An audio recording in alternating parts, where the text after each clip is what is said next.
तो चलिए स्टार्ट करते हैं। पहला प्रश्न, निम्नलिखित में से किस युग में तांबे का पहली बार प्रयोग किया गया था? चलिए जवाब देना है कि तांबे का पहली बार जो उपयोग किया गया था ये किस युग में किया गया था। ऑप्शन क्या बनेगा?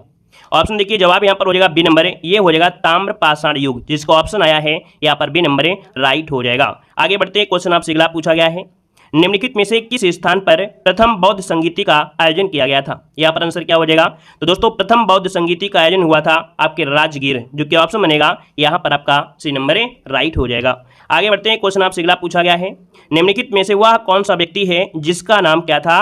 देवा नाम प्रियदर्शी था। ये क्वेश्चन देख सकते हैं पूछा गया है, और इसका जो आंसर बनेगा क्या हो जाएगा? तो यहाँ पर आंसर हो जाएगा आपका मौर्य सम्राट अशोक का नाम देव नाम प्रियदर्शी, जो कि ऑप्शन है यहाँ पर आपका बी नंबर है, राइट हो जाएगा। आगे बढ़ते हैं, क्वेश्चन आपसे अगला पूछा गया है कि पंचतंत्र की कथाएं किसके द्वारा लिखी गई थी? चलिए बताना है कि जो पंचतंत्र की कथाएं हैं वो किसके द्वारा लिखी गई थी। 4 को ऑप्शन देना है।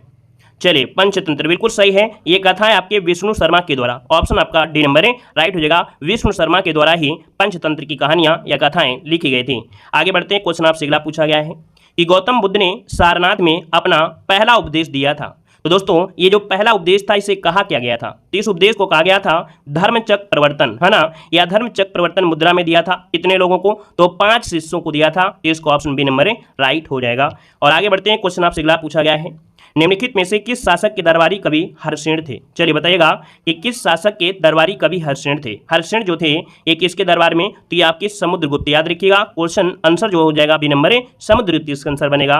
और आगे बढ़ते हैं, क्वेश्चन आपसे पूछा गया है कि गौतम बुद्ध को ज्ञान किस नदी के तट पर प्राप्त हुआ था? दोस्तों हमने बताया है कि हमने सिलेबस से आधारित कंप्लीट हिस्ट्री कंप्लीट कर दिया, मतलब जो हिस्ट्री है वो पूरी कंप्लीट हो गई है। जो आपका सिलेबस में पूछा जाना है उसको भी आप लोग प्लेलिस्ट में देख लीजिएगा। जो बच्चे बाद में जुड़े हमारे चैनल से, है ना, तो आपके जितने हमने मॉडल पेपर कराया है ना, यहाँ पर करंट अफेयर की करा दिया है, तो इनको आप लोग प्लेलिस्ट में जरूर देख लीजिएगा। क्योंकि आपको पीईटी पास नहीं करना है, पीईटी में टॉप करना है। और टॉप तभी करेंगे जब आपके अंदर जुनून होगा और एक अंदर ये जिज्ञासा होगी कि हमको मेंस एग्जाम में बैठना है। मेंस एग्जाम में बैठने से कोई नहीं रोक सकता है। तो आप लोग दिन रात मेहनत करिए, है ना, सिलेबस आधारित पढ़िए और बेहतर क्लास से पढ़िए, फास्ट रिवीजन करिए।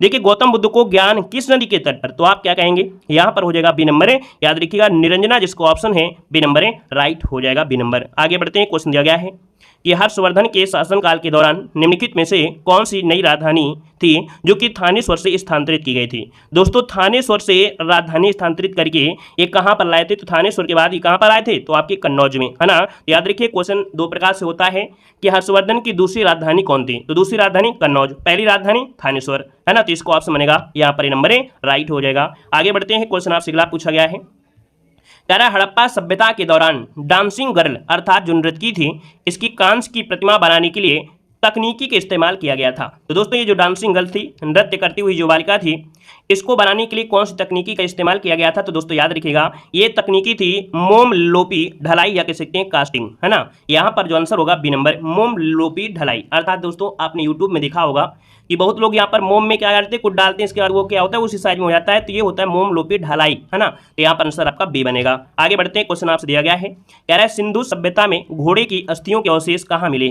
चलिए बताइएगा कि सिंधु सभ्यता में घोड़े की अस्थियों के अवशेष कहाँ मिले थे? 10 नंबर का ऑप्शन क्या हो जाएगा? तो दोस्तों यहाँ पर याद रखिएगा ये हो जाएगा सुरकोटदा, याद रखिएगा सुरकोटदा, जो कि ऑप्शन है यहाँ पर आपका डी नंबर है, राइट हो जाएगा डी नंबर। आगे बढ़ते हैं, क्वेश्चन आपसे अगला पूछा गया है, कह रहा है आपसे हड़प्पा सभ्यता के एक हिस्से लोथल की खोज किसने की थी? बताइएगा कि हड़प्पा सभ्यता के एक हिस्से लोथल की जो खोज किया वो किसने किया था? लोथल की खोज पूछा गया है। यहाँ पर आंसर क्या हो जाएगा? दयाराम साहनी नहीं होगा भाई, यहाँ पर लोथल बोला है, लोथल हो जाएगा यहाँ पर SR राव, जो कि ऑप्शन है यहाँ पर सी नंबर है, राइट बनेगा। और आगे बढ़ते हैं, क्वेश्चन आपसे अगला पूछा गया है, कह रहे हैं मौर्यकालीन भारत के विवरण वाली इंडिका के लेखक कौन है? तो दोस्तों मौर्यकालीन भारत का विवरण अर्थात उसके बारे में बताया गया है ये इंडिका में। दोस्तों तो इस इंडिका को लिखा किसने है, इस इंडिका के बारे में? तो यहाँ पर आंसर आपका सी हो जाएगा मेगास्थनीज। दोस्तों याद रखिए मेगास्थनीज की ये पुस्तक है इंडिका, और इंडिका में संपूर्ण भारत जो कि मौर्यकालीन भारत के बारे में बताया गया है। आगे बढ़ते हैं, क्वेश्चन आपसे अगला पूछा गया है, कह रहा है कि भारतीय इतिहास में धन्वंतरी कौन थे? भारतीय इतिहास में धन्वंतरी का नाम आपने जरूर सुना होगा। यहाँ पर देखिए 7 का ऑप्शन क्या बनेगा? चलिए 74 में, तो यहाँ पर ऑप्शन बनेगा कि चंद्रगुप्त विक्रमादित्य की सभा का सुशोभित करने वाले ये आपके चिकित्सक थे, आपके धन्वंतरी। तो ऑप्शन बनेगा यहाँ पर सी नंबर है, राइट हो जाएगा चंद्रगुप्त विक्रमादित्य, जिन्हें चंद्रगुप्त द्वितीय के नाम से जाना जाता है। क्लियर है? यहाँ पर आगे बढ़िए, क्वेश्चन आपसे दिया गया है कि चरक संहिता संबंधित है। जो चरक संहिता है ये संबंधित है, किससे संबंधित है, यहाँ पर जवाब देना है। यहाँ पर देखिए ऑप्शन क्या हो जाएगा, सी नंबर, याद रखिए चिकित्सा से, किससे है, चिकित्सा, ऑप्शन सी बनेगा। आगे बढ़ते हैं, क्वेश्चन आपसे दिया गया है निम्नलिखित में से कौन सा जोड़ा सही नहीं है, कौन सा जोड़ा सही नहीं है, तो चलिए यहाँ पर जवाब देना है। कह रहा है औरंगजेब की मृत्यु, दोस्तों याद रखिएगा कि जो औरंगजेब की मृत्यु हुई थी वो कब हुई थी, बताइए। तो यहाँ पर दिया गया 1709 में, क्या 1709 में हुई थी, नहीं 1707 में, क्या 1707 में हुई थी, अर्थात गड़बड़ी है ऑप्शन ए नंबर पे, ठीक है ना। वहीं पर मुस्लिम युग की जो शुरुआत हुई थी 662 ईस्वी में, है ना। यहाँ पर शक संवत की शुरुआत हुई थी, वो आपकी कब हुई थी, 78 में, है ना। और यहाँ पर वो भी ईस्वी, यहाँ पर कलिंग का युद्ध हुआ था कब, तो आपके 261 ईस्वी पूर्व में हुआ था। तो ऑप्शन आपका गलती है ए नंबर। आगे बढ़ते हैं, क्वेश्चन दिया गया है निम्नलिखित किस क्रम में भारत आए थे, दोस्तों ये बताना है कि इस कौन से क्रम में सबसे पहले कौन आया। यहाँ पर देखिए जवाब क्या हो जाएगा।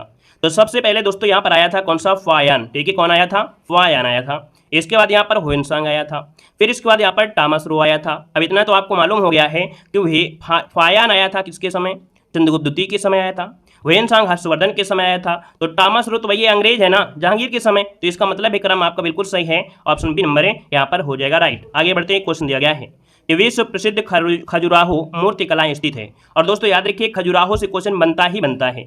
ये जो खजुराहो मूर्तिकला है ये कहाँ पर है, देखिए 78 को ऑप्शन हो जाएगा सी नंबर है, आपके मध्य प्रदेश के छतरपुर जिले में है, यहाँ पर ऑप्शन सी बन जाएगा। आगे बढ़िए, क्वेश्चन आपसे दिया गया है, यहाँ पर आपसे कह रहा है निम्नलिखित में से कौन से संत शिवाजी के समकालीन थे। यहाँ पर जवाब देना है निम्न में से कौन से संत शिवाजी के समकालीन थे। शिवाजी के समकालीन दोस्तों ये संत थे आपके तुकाराम, याद रखिएगा तुकाराम बता देना, ऑप्शन आपका डी नंबर है, राइट हो जाएगा डी नंबर। आगे बढ़ते हैं, क्वेश्चन आपसे दिया गया है कि भारत में शासन करने वाले दिए गए शासकों का कालक्रम सही इनमें से क्या है। तो देखिए सबसे क्रम में देखा जाए तो कौन सबसे यहाँ पर आए थे पहले, तो देखो यहाँ पर इल्तुतमिश का तो नाम सुने होंगे भैया, इल्तुतमिश, है ना, इल्तुतमिश हो गया। इसके बाद यहाँ पर इल्तुतमिश के बाद यहाँ पर आया कि देखिए आपका अलाउद्दीन खिलजी हो गया, है ना। अलाउद्दीन खिलजी के बाद आपका शेरशाह सूरी, फिर आपका अकबर, है ना। देखिए ऑप्शन आपका सी नंबर है, यहाँ पर मैच कर जाएगा, तो ऑप्शन बनेगा आपका सी नंबर हो जाएगा। आगे बढ़ते हैं, क्वेश्चन आपसे दिया गया है कि जजिया फिर से लगाने वाले मुस्लिम शासक का नाम बताना है, अर्थात जो जजिया कर था इसको दोबारा से लागू करने वाला इनमें से कौन सा शासक था। तो जजिया को पुनः से स्टार्ट किया दोस्तों, ये है आपका औरंगजेब, जिसे जिंदा पीर कहा जाता है, क्या बोलते हैं, जिंदा पीर कहते थे, ऑप्शन बी नंबर है, राइट हो जाएगा। यहाँ पर आगे बढ़ते हैं, क्वेश्चन दिया गया है, देखो दिया गया है कि संगमरमर पर पित्राड्यूरा अर्थात पित्रादूरा ये रंगीन पत्थर की जड़ाई का काम के समय में बहुत लोकप्रिय हुआ था। दोस्तों 77 की अगर बात करते हैं तो दोस्तों ऑप्शन बी हो जाएगा, यहाँ पर शाहजहां के समय ये बहुत ही लोकप्रिय हुआ था। याद रखिएगा पित्राड्यूरा शैली अर्थात रंगीन कांच के जो टुकड़े थे, है ना, वो कहाँ पर लगाए गए थे, वो कहाँ पर लगाए गए थे। तो यहाँ पर दोस्तों याद रखिएगा ये क्वेश्चन कई बार पूछा भी गया है ना। यहाँ पर जो आपके नूरजहां थे उनके पिता, है ना, मिर्जा गयास, उनकी कह सकते हैं कब्र पर लगाया गया था। यहाँ पर अगला क्वेश्चन दिया गया है निम्नलिखित में से किस सेना की ताकत छापामार या गुरिल्ला नीति थी। तो दोस्तों ये बताना है छापामार या गुरिल्ला नीति ये आपके संबंधित है कि किस सेना की महान ताकत थी उस समय। तो दोस्तों याद रखिए मराठा की, ये मराठा की महान ताकत होती थी, छापामार, गुरिल्ला या छिप कर वार करना, ऑप्शन बनेगा आपका ए नंबर हो जाएगा। आगे बढ़ते हैं, क्वेश्चन आपसे अगला पूछा गया है, यहाँ पर दिया गया है सिराज उद दौला किस युद्ध में अंग्रेजों से पराजित हुआ था। बताना है सिराज उद दौला किस युद्ध में अंग्रेजों से पराजित हुआ। यहाँ पर आंसर क्या बनेगा, तो दोस्तों ऑप्शन क्या हो जाएगा, सी नंबर, याद रखिएगा प्लासी का युद्ध। प्लासी के युद्ध में सिराज उद दौला क्या हुआ था भाई, पराजित हुआ था, है ना। देखा जाए तो अंग्रेजों का यहीं से प्रक्रिया भी प्रारंभ हो गई थी, है ना। तो यहाँ पर आंसर आपका हो जाएगा सी नंबर। यहाँ पर अगला दिया है कि बंगाल के प्रथम गवर्नर जनरल कौन थे, बंगाल के प्रथम गवर्नर जनरल कौन थे, यहाँ पर जवाब देना है। दोस्तों बंगाल के प्रथम गवर्नर जनरल कौन थे, तो ऑप्शन सी हो जाएगा, याद रखिए लॉर्ड वारेन हेस्टिंग्स, क्या हो जाएगा, लॉर्ड वारेन हेस्टिंग, ये बंगाल के प्रथम गवर्नर जनरल थे, ऑप्शन सी राइट हो जाएगा। क्लियर है, लॉर्ड क्लाइव मत लगाइएगा क्योंकि यहाँ पर दिया है बंगाल के प्रथम गवर्नर जनरल, है ना, बंगाल का प्रथम गवर्नर होता तो लगा देते, गवर्नर जनरल है लॉर्ड वारेन हेस्टिंग। आगे बढ़िए, क्वेश्चन दिया गया है इनमें से कौन हड़प नीति का कट्टर समर्थक था, हड़प नीति का कट्टर जो समर्थक था उनमें से कौन। यहाँ पर देखिए ऑप्शन क्या हो जाएगा, तो आपका जवाब हो जाएगा सी नंबर, यहाँ पर लॉर्ड डलहौजी, ऑप्शन बनेगा यहाँ पर सी नंबर। आगे बढ़िए, क्वेश्चन दिया गया है कि सही मिलान करना है और एक क्वेश्चन देखो यहाँ से बनता ही बनता है। आप देख पा रहे हैं कि जो ब्रह्म समाज है, ब्रह्म समाज की स्थापना किसने की थी। यहाँ पर देखिए राजा राम मोहन राय, जो कि क्वेश्चन बनता ही बनता है। यहाँ पर क्या हो जाएगा आपका 2 हो जाएगा। रामकृष्ण मिशन की स्थापना तो आपकी स्वामी विवेकानंद, तो इसका 1 हो जाएगा। आर्य समाज पूछा गया है तो आर्य समाज में दयानंद सरस्वती हो जाएगा, यहाँ पर 2 हो जाएगा, ठीक है। और यहाँ पर जो दिया गया है सत्य शोधक समाज ज्योतिबा फूले, तो यहाँ पर इसका क्या हो जाएगा 5 हो जाएगा। इस प्रकार से देखिए ऑप्शन क्या होना चाहिए, आपका ऑप्शन होना चाहिए 3125, 3125 होना चाहिए था। तो इसका मतलब है यहाँ पर आंसर कौन सा हो जाएगा, 3125। ऑप्शन देखिए आपका बी नंबर है यहाँ पर राइट हो गया है। क्लियर है, आगे बढ़िए। क्वेश्चन आपसे अगला पूछा गया है, कह रहे जब सुभाष चंद्र बोस ने भारतीय राष्ट्रीय कांग्रेस के अध्यक्ष पद से इस्तीफा दिया तो इस पद का प्रस्ताव किसे दिया गया था। दोस्तों 188 की अगर बात करते हैं तो ऑप्शन क्या हो जाएगा, यहाँ पर आपका डॉक्टर राजेंद्र प्रसाद, जो कि ऑप्शन बी नंबर है राइट हो जाएगा। ये पेड एग्जाम 2021 में क्वेश्चन पूछा भी गया था। आगे बढ़ते हैं, क्वेश्चन दिया गया है कि निम्न में से किसने महात्मा गांधी के खिलाफ आंदोलन से जुड़ने का विरोध किया है। तो दोस्तों महात्मा गांधी के खिलाफ आंदोलन से जुड़ने का विरोध जो किया था इनमें से वो कौन थे। यहाँ पर जो आपका आंसर है वो राइट हो जाएगा, बी नंबर है मोहम्मद अली जिन्ना। कौन थे, मोहम्मद अली जिन्ना, जो कि खिलाफत आंदोलन से जुड़ने का विरोध किया था, जो कि आपके गांधी जी के विरोध में। आगे बढ़ते हैं, क्वेश्चन दिया गया है निम्न में से मिलान करना है, और ये भी क्वेश्चन आपका बन जाता है, आप देख सकते हैं आपका आंसर क्या हो जाएगा। तो Indian national army, Indian national army की अगर बात करते हैं तो यहाँ पर हो जाएगा 2, सुभाष चंद्र बोस हो जाएगा। गदर पार्टी की बात करते हैं तो गदर पार्टी में लाला हरदयाल अर्थात 1 हो जाएगा। मित्र मेला की अगर बात करते हैं तो यहाँ पर वी.डी. सावरकर, यहाँ पर 3 हो जाएगा। और होम रूल की बात करते हैं तो एनी बेसेंट, जो कि आपका 4 हो जाएगा। मतलब ऑप्शन आपका जो मिलना चाहिए वो क्या मिलना चाहिए, 2 1 3 4 मिलना चाहिए। चलिए देखते हैं, 2 1 3 4 जो कि ऑप्शन है यहाँ पर सी नंबर है राइट हो जाएगा। आगे बढ़ते हैं, क्वेश्चन दिया गया है इनमें से कौन क्रांतिकारी संगठन काकोरी षड्यंत्र केस में शामिल था। चलिए बताइएगा, इनमें से कौन क्रांतिकारी संगठन काकोरी षड्यंत्र केस में शामिल था। आंसर क्या हो जाएगा, तो दोस्तों ये है आपका Hindustan Republican association, Hindustan Republican association, जो कि ऑप्शन ए नंबर राइट बनेगा। आगे बढ़ते हैं, क्वेश्चन दिया गया है कि करो या मरो का नारा किसने दिया है। चलिए बताइएगा, करो या मरो का जो नारा दिया था वो किसने दिया था। यहाँ पर आंसर क्या हो जाएगा, तो आपका जवाब क्या हो जाएगा, यहाँ पर ए नंबर महात्मा गांधी। क्या हो जाएगा, महात्मा गांधी इसका जो आंसर है यहाँ पर आपका ए नंबर है राइट हो जाएगा। क्लियर है, आगे बढ़िए। क्वेश्चन आपसे अगला पूछा गया है कि सन 1915-16 में किसके नेतृत्व में 2 होम रूल लीग की शुरुआत हुई थी। दोस्तों 2 होम रूल लीग की जो शुरुआत हुई थी वो आपकी किसके समय, चलिए यहाँ पर जवाब देना है। तो आप कहेंगे सर एनी बेसेंट थे और कौन थे, लोकमान्य तिलक थे। मतलब ऑप्शन जो आपका है यहाँ पर डी वाला राइट हो जाएगा, याद रखिएगा डी नंबर बनेगा। आगे बढ़ते हैं, क्वेश्चन दिया गया है कि इनमें से किसे भारत के ग्रैंड ओल्ड मैन के नाम से जाना जाता है। तो चलिए बताइएगा कि भारत के ग्रैंड ओल्ड मैन के नाम से किसे जानते हैं। ये सब क्वेश्चन मॉडल पेपर में आप देखते भी हैं और पूछे भी गए हैं। यहाँ पर दोस्तों आपका आंसर हो जाएगा दादा भाई नौरोजी, है ना। यहाँ पर आंसर जो आपका है डी नंबर है राइट बनेगा। और आगे बढ़ते हैं, क्वेश्चन दिया गया है कि साइमन कमीशन किस वर्ष भारत में प्रथम बार आया था। साइमन कमीशन भारत में जो आया था प्रथम बार, ये कब आया था। यहाँ पर आंसर क्या हो जाएगा, तो आंसर बनेगा ए नंबर, याद रखिएगा 1928 में, है ना। इसे श्वेत कमीशन भी कहा गया था क्योंकि इसमें जितने भी सदस्य थे वो सभी क्या थे, अंग्रेज थे। भारतीयों को इसमें नहीं लिया गया, इसलिए इसका बहिष्कार भी किया गया था। आगे बढ़ते हैं, क्वेश्चन आपसे दिया गया है कि भारतीय राष्ट्रीय कांग्रेस द्वारा किस अधिवेशन में ऐतिहासिक पूर्ण स्वराज अर्थात पूर्ण स्वतंत्रता का प्रस्ताव पारित किया गया था। दोस्तों ये पारित किया गया था लाहौर अधिवेशन में। कहाँ पर, लाहौर में। इसका ऑप्शन बनेगा यहाँ पर आपका सी नंबर बनेगा। आगे बढ़ते हैं, क्वेश्चन आपसे दिया गया है कि जब ईस्ट इंडिया कंपनी की स्थापना हुई तब भारत पर निम्नलिखित में से किसका शासन था। चलिए, ईस्ट इंडिया कंपनी की जब स्थापना हुई समय भारत का शासक कौन था। यहाँ पर आंसर क्या हो जाएगा, तो आप कहेंगे ईस्ट इंडिया की स्थापना 1600 में हुई थी और इस समय भारत में कौन था, तो यहाँ पर आपका मुगल सम्राट में कौन, यहाँ पर आप कहेंगे अकबर था, है ना। यहाँ पर आंसर आपका सी हो जाएगा। लेकिन जब ये कंपनी भारत में आई तब तक आपके अकबर चले गए थे, स्वर्ग सिधार हो गए थे। आगे बढ़ते हैं, क्वेश्चन दिया गया है कि भूदान ग्रामदान आंदोलन निम्नलिखित में से किसके द्वारा शुरू किया गया है। यहाँ पर जवाब देना है, आपका आंसर क्या हो जाएगा, भूदान ग्रामदान आंदोलन निम्नलिखित में से किसके द्वारा शुरू किया गया था। ऑप्शन क्या बनेगा, यहाँ पर ए नंबर है, याद रखिए विनोबा भावे, है ना। भू आंदोलन से जुड़े हुए हैं विनोबा भावे, ऑप्शन बनेगा आपका ए नंबर। आगे बढ़ते हैं, क्वेश्चन आपसे दिया गया है कि दांडी नामक यात्रा के दौरान निम्नलिखित में से किस सार्वजनिक कार्यकर्ता ने गांधी जी को आंदोलनों को केवल पुरुषों तक सीमित न रखने के लिए राजी किया था। ये जो आंदोलन है वो पुरुषों तक नहीं है, महिलाएं भी इसमें शामिल होनी चाहिए। तो दोस्तों ये शामिल यहाँ पर कह सकते हैं, इस पर जो आपके थे वो कमला देवी चट्टोपाध्याय। यहाँ पर आंसर जो आपका है वो भी नंबर है राइट हो जाएगा। नेक्स्ट क्वेश्चन दिया गया है कि राष्ट्रवाद की पहली स्पष्ट अभिव्यक्ति निम्नलिखित में से किस क्रांति के साथ हुई थी। राष्ट्रवाद की पहली स्पष्ट अभिव्यक्ति निम्नलिखित में से किस क्रांति के साथ हुई थी। यहाँ पर देखिए आपका जवाब क्या हो जाएगा, यहाँ पर जवाब देना है 200 नंबर पे। तो ऑप्शन यहाँ पर बनेगा आपका डी नंबर, याद रखिएगा फ्रांसीसी क्रांति। क्या हो जाएगा, यहाँ पर आंसर हो जाएगा फ्रांसीसी क्रांति हो जाएगा। आगे बढ़ते हैं, क्वेश्चन आपसे दिया गया है कि सरकार के निम्नलिखित में से किस अधिनियम के कारण बंबई से सिंध प्रांत का निर्माण हुआ था। तो दोस्तों यहाँ पर देखिए बंबई से क्या है, सिंध प्रांत का निर्माण हुआ। यह अधिनियम कौन सा था। यह अधिनियम कौन सा है? तो ऑप्शन डी भारत सरकार अधिनियम 1935, जो कि ऑप्शन है यहाँ पर डी नंबर राइट हो जाएगा, डी नंबर। आगे बढ़िए, क्वेश्चन दिया गया है कि प्रसिद्ध युद्ध का नारा देखिए क्या है? चलो दिल्ली, है ना। ये किसने दिया था? चलो दिल्ली, ये नारा जो दिया वो किसने दिया था? 202 को ऑप्शन देना है। यहाँ पर आंसर क्या हो जाएगा? चलिए, यहाँ पर आंसर बी हो जाएगा, सुभाष चंद्र बोस। ठीक है, Subhash Chandra Bose, option B number right बनेगा। और आगे बढ़ते हैं, क्वेश्चन दिया गया है, कह रहा है निम्नलिखित में से किसे अंग्रेजों द्वारा शुरू किए गए सबसे महत्वपूर्ण योगदानों में से एक माना जाता है? तो अंग्रेजों के द्वारा सबसे महत्वपूर्ण योगदान क्या है? तो दोस्तों रेलवे, है ना, रेलवे, ऑप्शन बी नंबर आपको लगाना है, रेलवे इसका आंसर बनेगा। आगे बढ़ते हैं, क्वेश्चन आपसे अगला पूछा गया है कि 1930 में महात्मा गांधी द्वारा सविनय अवज्ञा आंदोलन शुरू करने का कारण इनमें से क्या था? तो दोस्तों यहाँ पर देख सकते हैं महात्मा गांधी द्वारा सविनय अवज्ञा आंदोलन शुरू करने का एक कारण इनमें से क्या था?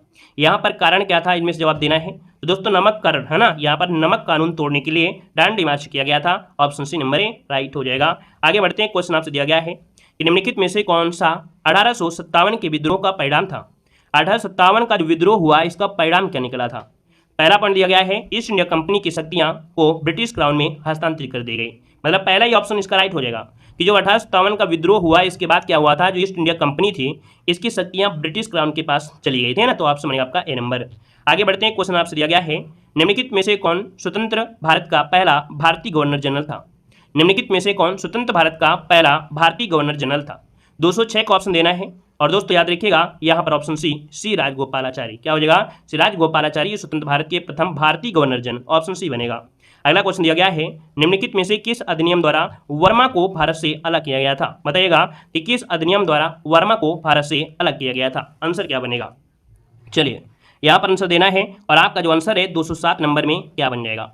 207 का ऑप्शन बनेगा, याद रखिएगा ये भारत सरकार अधिनियम 1935 जिसका ऑप्शन आया है ए नंबर राइट हो जाएगा। भारत सरकार अधिनियम 1935 में ये जो वर्मा है भारत से अलग हुआ था। आगे बढ़ते हैं, क्वेश्चन दिया गया है कि भारत को ब्रिटिश नियंत्रण से मुक्त करने के लिए भारतीय राष्ट्रीय सेना का गठन किसने किया था? चलिए यहाँ पर जवाब देना है, ये भारत को ब्रिटिश नियंत्रण से मुक्त करने के लिए भारतीय राष्ट्रीय सेना का गठन जो किया वो किसने किया था? दोस्तों याद रखिएगा ये किया था आपके कैप्टन मोहन सिंह। कौन? कैप्टन मोहन सिंह, ऑप्शन बनेगा यहाँ पर आपको सी नंबर लगाना है, याद रखिएगा, ठीक है, क्योंकि सभी ऑप्शन में है। ठीक है, आगे बढ़िए, क्वेश्चन दिया गया है निम्नलिखित में से किस सेना की ताकत छापामार या गुरिल्ला रणनीति थी? दोस्तों यहाँ पर आंसर क्या हो जाएगा? तो आप देख पाएंगे यहाँ पर आंसर हो जाएगा आपका मराठा, है ना। क्वेश्चन यहाँ पर देखिए आपका आंसर हो जाएगा मराठा हो जाएगा। और आगे बढ़िए, क्वेश्चन आपसे अगला पूछा गया है कि पूर्ण स्वराज की मांग करने वाले प्रथम कार्यकर्ता का नाम इनमें से लिखिए। पूर्ण स्वराज की मांग करने वाले प्रथम कार्यकर्ता का नाम बताइएगा। यहाँ पर आंसर क्या हो जाएगा? आपका आंसर हो जाएगा बी नंबर, ये हैं आपके हसरत मोहानी। हसरत मोहानी ने, याद रखिए, पूर्ण स्वराज की मांग करने वाले ये प्रथम कार्यकर्ता थे, तो ऑप्शन बनेगा यहाँ पर आपका बी नंबर। आगे बढ़ते हैं, क्वेश्चन आपसे दिया गया है निम्नलिखित में से किसे स्वदेशी आंदोलन का प्रमुख कारण माना जाता है? स्वदेशी आंदोलन का प्रमुख कारण इनमें से कौन सा है? 211 का ऑप्शन क्या देंगे आप? यहाँ पर आंसर आपका देखिए स्वदेशी आंदोलन का प्रमुख कारण माना जाता है बंगाल को विभाजित करने का निर्णय, ऑप्शन डी हो जाएगा। बंगाल को विभाजित करने का निर्णय, ऑप्शन डी हो जाएगा। आगे बढ़ते क्वेश्चन दिया गया है कि ब्रिटिश ने निम्नलिखित में से किस भाषा को भारतीय समाज में प्रस्तुत करने की उत्सुकता दिखाई है? बताना है कि किस भाषा को भारतीय समाज में प्रस्तुत करने की उत्सुकता दिखाई है। यहाँ पर जवाब देना है, आंसर क्या हो जाएगा? आंसर की अगर बात करते हैं तो ऑप्शन डी हो जाएगा। दोस्तों याद रखिए अंग्रेजी, है ना। ब्रिटिश वाले जो थे ये किस भाषा को तो आपकी उत्सुकता दिखाते थे, आपकी अंग्रेजी, ऑप्शन डी बनेगा। आगे बढ़िए, क्वेश्चन आपसे अगला पूछा गया है कि भारत सरकार अधिनियम 1935 के प्रावधानों के, है ना, प्रावधानों में ब्रिटिश सरकार के अंतिम अधिकार का एक उदाहरण इनमें से कौन सा है? देखिए 213 की अगर बात करते हैं तो ऑप्शन क्या बनेगा? याद रखिएगा 1935 के प्रावधानों में ब्रिटिश सरकार के अंतिम अधिकार का उदाहरण क्या था कि जो प्रांतीय सरकार हैं, क्या हैं यहाँ पर, याद रखिए, प्रांतीय सरकारों का गवर्नर के लिए विशेष शक्तियाँ, ये हैं प्रांतीय सरकारों का गवर्नर के लिए विशेष शक्तियाँ, ऑप्शन ए बन जाएगा राइट। अगला क्वेश्चन दिया गया है कि फॉरवर्ड ब्लॉक की स्थापना निम्नलिखित में से किसके द्वारा की गई थी? बताएगा कि फॉरवर्ड ब्लॉक की स्थापना किसके द्वारा की गई थी? ऑप्शन क्या हो जाएगा? ऑप्शन बनेगा सी नंबर, याद रखिएगा, सुभाष चंद्र बोस। क्या बनेगा? सुभाष चंद्र बोस, जिसका ऑप्शन इस नंबर राइट बनेगा। और आगे बढ़ते हैं, क्वेश्चन दिया गया है कि खिलाफत मुद्दे को उठाने के लिए महात्मा गांधी के निर्णय के पीछे का मुख्य कारण क्या था? खिलाफत मुद्दे को उठाने के, है ना, खिलाफत मुद्दे को उठाने के महात्मा गांधी के निर्णय के मुख्य जो कारण था, इसका क्या कारण रहा है? दोस्तों यहाँ पर आंसर क्या हो जाएगा? ऑप्शन ए हो जाएगा, याद रखिएगा, कि हिंदू और मुस्लिम के बीच अधिक एकता लाने के लिए ही महात्मा गांधी के निर्णय जो खिलाफत मुद्दा था, है ना, ये मुख्य कारण था कि हिंदू और मुसलमान के बीच अधिक एकता लाने के लिए था। तो ऑप्शन बनेगा यहाँ पर आपका कौन सा हो जाएगा? यहाँ पर आपका नंबर राइट हो जाएगा। आगे बढ़ते हैं, क्वेश्चन दिया गया है निम्नलिखित में से किस व्यक्ति ने हिंद स्वराज पुस्तक लिखी थी? निम्नलिखित में से किस व्यक्ति ने हिंद स्वराज पुस्तक लिखी? यहाँ पर जवाब देना है दोस्तों। ऑप्शन क्या हो जाएगा? ऑप्शन की अगर बात करते हैं तो ऑप्शन डी हो जाएगा। याद रखिए महात्मा गांधी। क्या हो जाएगा? महात्मा गांधी। इसका ऑप्शन आपका डी नंबर राइट बनेगा। आगे बढ़ते हैं। क्वेश्चन दिया गया है कि डलहौजी ने भारत में ब्रिटिश साम्राज्य के लिए अवध को कब्जे में लिया था। चलिए बताइए, डलहौजी ने भारत में ब्रिटिश साम्राज्य के लिए अवध को कब्जे में लिया था। तो अवध को जो कब्जे में लिया, ये कैसे लिया था? तो दोस्तों याद रखिएगा, यहाँ पर हड़प नीति के माध्यम से। क्या? हड़प नीति के माध्यम से। ऑप्शन डी राइट हो जाएगा दोस्तों, याद रखिएगा। आगे बढ़िए। क्वेश्चन दिया गया है, निम्नलिखित में से किनके द्वारा 1857 की क्रांति की शुरुआत की गई थी? बताइएगा कि 1857 की जो क्रांति की शुरुआत हुई थी, ये किसके द्वारा की गई थी? आंसर क्या बनेगा? चलिए भाई, यहाँ पर जो आंसर है वो आपका राइट आंसर क्या हो जाएगा? ये शुरुआत की गई थी ए नंबर सिपाहियों के द्वारा। किसके द्वारा? सिपाहियों के द्वारा। ऑप्शन ये हो जाएगा। और आगे बढ़िए। क्वेश्चन दिया गया है कि बंगाल में आंदोलन के दौरान तिरंगा झंडा जो कि लाल हरा पीला डिजाइन किया गया था। तो दोस्तों ये बताना इसका आंसर क्या हो जाएगा? यहाँ पर आप कहेंगे सर इसका आंसर बनेगा सी नंबर स्वदेशी। अर्थात कि बंगाल में स्वदेशी आंदोलन के दौरान तिरंगा झंडा लाल हरा पीला डिजाइन किया गया था। ऑप्शन सी राइट हो जाएगा। आगे बढ़ते हैं। क्वेश्चन दिया गया है कि खलीफा की अस्थायी शक्तियों की रक्षा के लिए मार्च में बॉम्बे में एक खिलाफत समिति का गठन किया गया था। तो खिलाफत समिति का गठन किया गया, बताना है मार्च कब? तो आप कहेंगे सर इसका आंसर बनेगा ए नंबर 1919। याद रखिएगा कि खलीफा की अस्थायी शक्तियों की रक्षा के लिए मार्च 1919 में बॉम्बे में एक खिलाफत समिति का गठन किया गया। ऑप्शन ए हो जाएगा। आगे बढ़ते हैं। क्वेश्चन दिया गया है कि भारत सरकार अधिनियम 1935 के अनुसार मुख्य न्यायाधीश के साथ कितने न्यायाधीशों की नियुक्ति की गई थी? तो दोस्तों ये बताइएगा कि जब मुख्य न्यायाधीश के साथ कितने न्यायाधीशों की नियुक्ति, ये कब बात हो रही है? तो 1935 अधिनियम में। यहाँ पर आंसर क्या हो जाएगा? तो दोस्तों यहाँ पर कह रहा है कि मुख्य न्यायाधीश के साथ, तो आपका आंसर है यहाँ पर हो जाएगा 6 हो जाएगा। क्या हो जाएगा? यहाँ पर आंसर है आपका बी नंबर राइट हो जाएगा दोस्तों।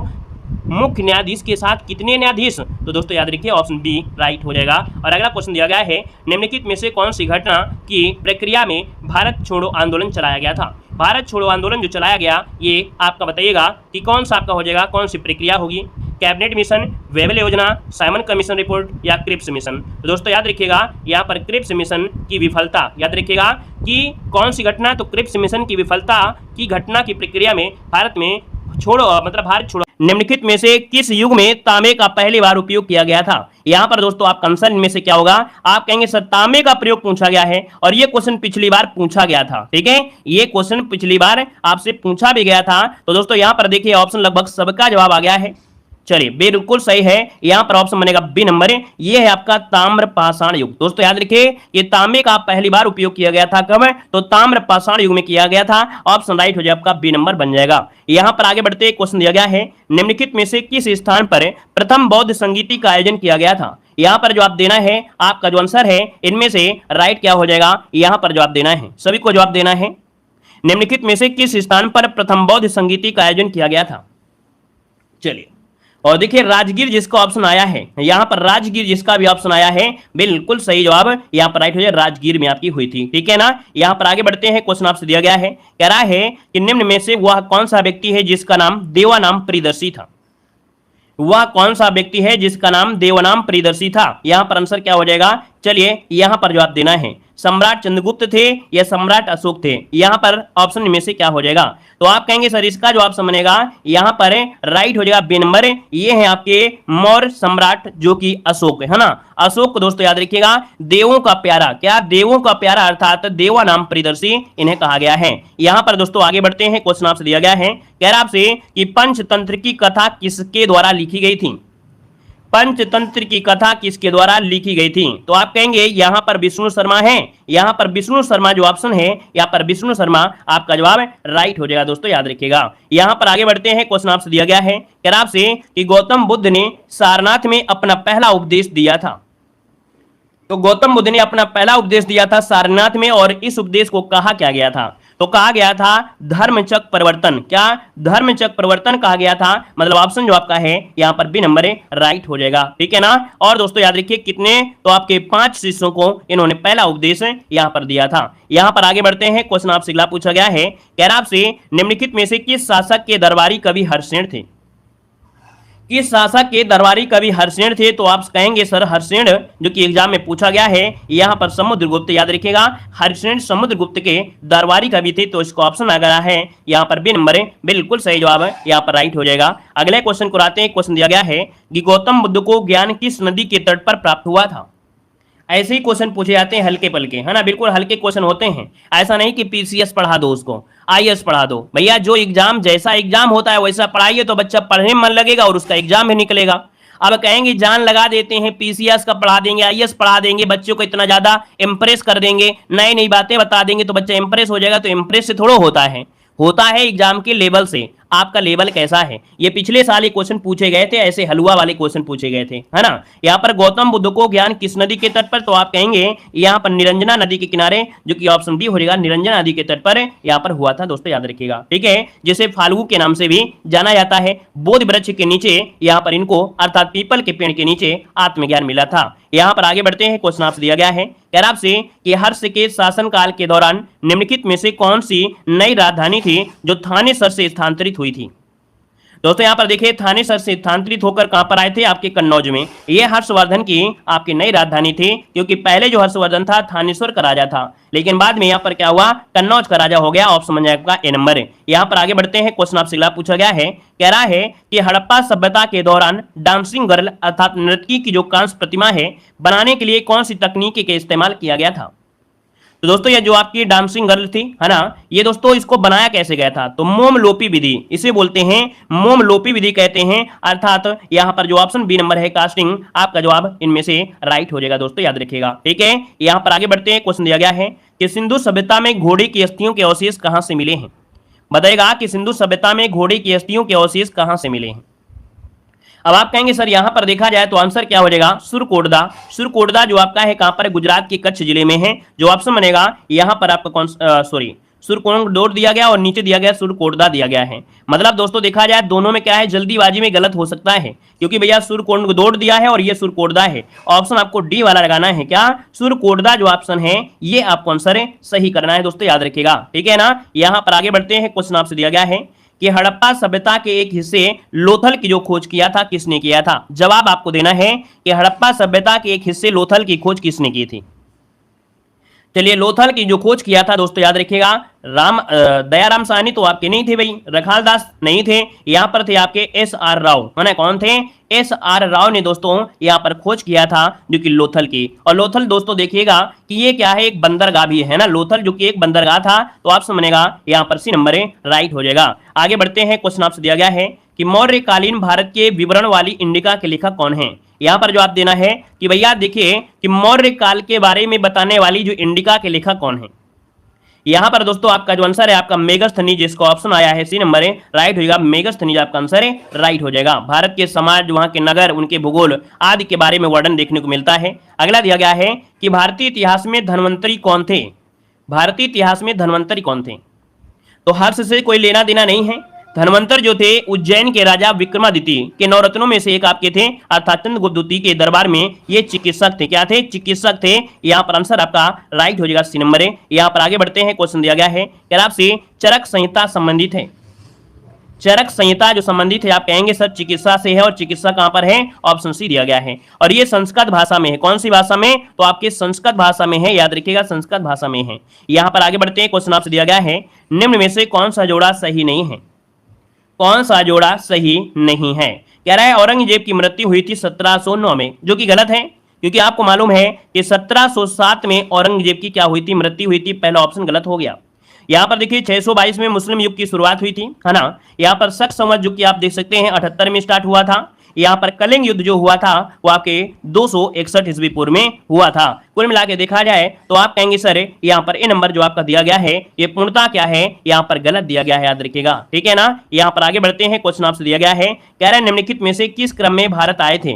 यहाँ पर आपको बताना है कि भारत जो आए थे वो किस क्रम में आए थे, पहले कौन आया था, बाद में इनमें से कौन आया था। चलिए यहाँ पर जवाब देना है कि जो क्रम आपका दिया गया है इनमें से जो क्रम है वो आपका कौन है। आप कहेंगे इनमें से क्रम में देखा जाए तो भैया देखा जाए जो आपका फायान है ना, फायान था। फायान के बाद दोस्तों देखा जाए तो यहाँ पर कौन हो जाएगा? यहाँ पर फायान के बाद दिखा जाए तो यहाँ पर फायान के बाद कौन आएगा भाई, वेनसांग आ जाएगा, फिर टॉमस रो आएगा। मतलब यहाँ पर दूसरा, तीसरा और यहाँ पर पहला, मतलब ऑप्शन बन गया यहाँ पर आपका बी नंबर राइट हो जाएगा। यहाँ पर आगे बढ़ते हैं, क्वेश्चन दिया गया है कि विश्व प्रसिद्ध खजुराहो मूर्तिकलाएं स्थित हैं। ये क्वेश्चन आपका हर साल पूछा जाता है खजुराहो से, है ना, हर साल पूछा जाता है। तो विश्व प्रसिद्ध खजुराहो जो मूर्तिकला है ये दोस्तों आपके मध्य प्रदेश में है। कहां पर है, आपके मध्य प्रदेश, जिसका ऑप्शन है सी नंबर है यहाँ पर राइट हो जाएगा, सी नंबर बन जाएगा। अगले क्वेश्चन को आते हैं, क्वेश्चन दिया गया है निम्नलिखित में से कौन से संत शिवाजी के समकालीन थे।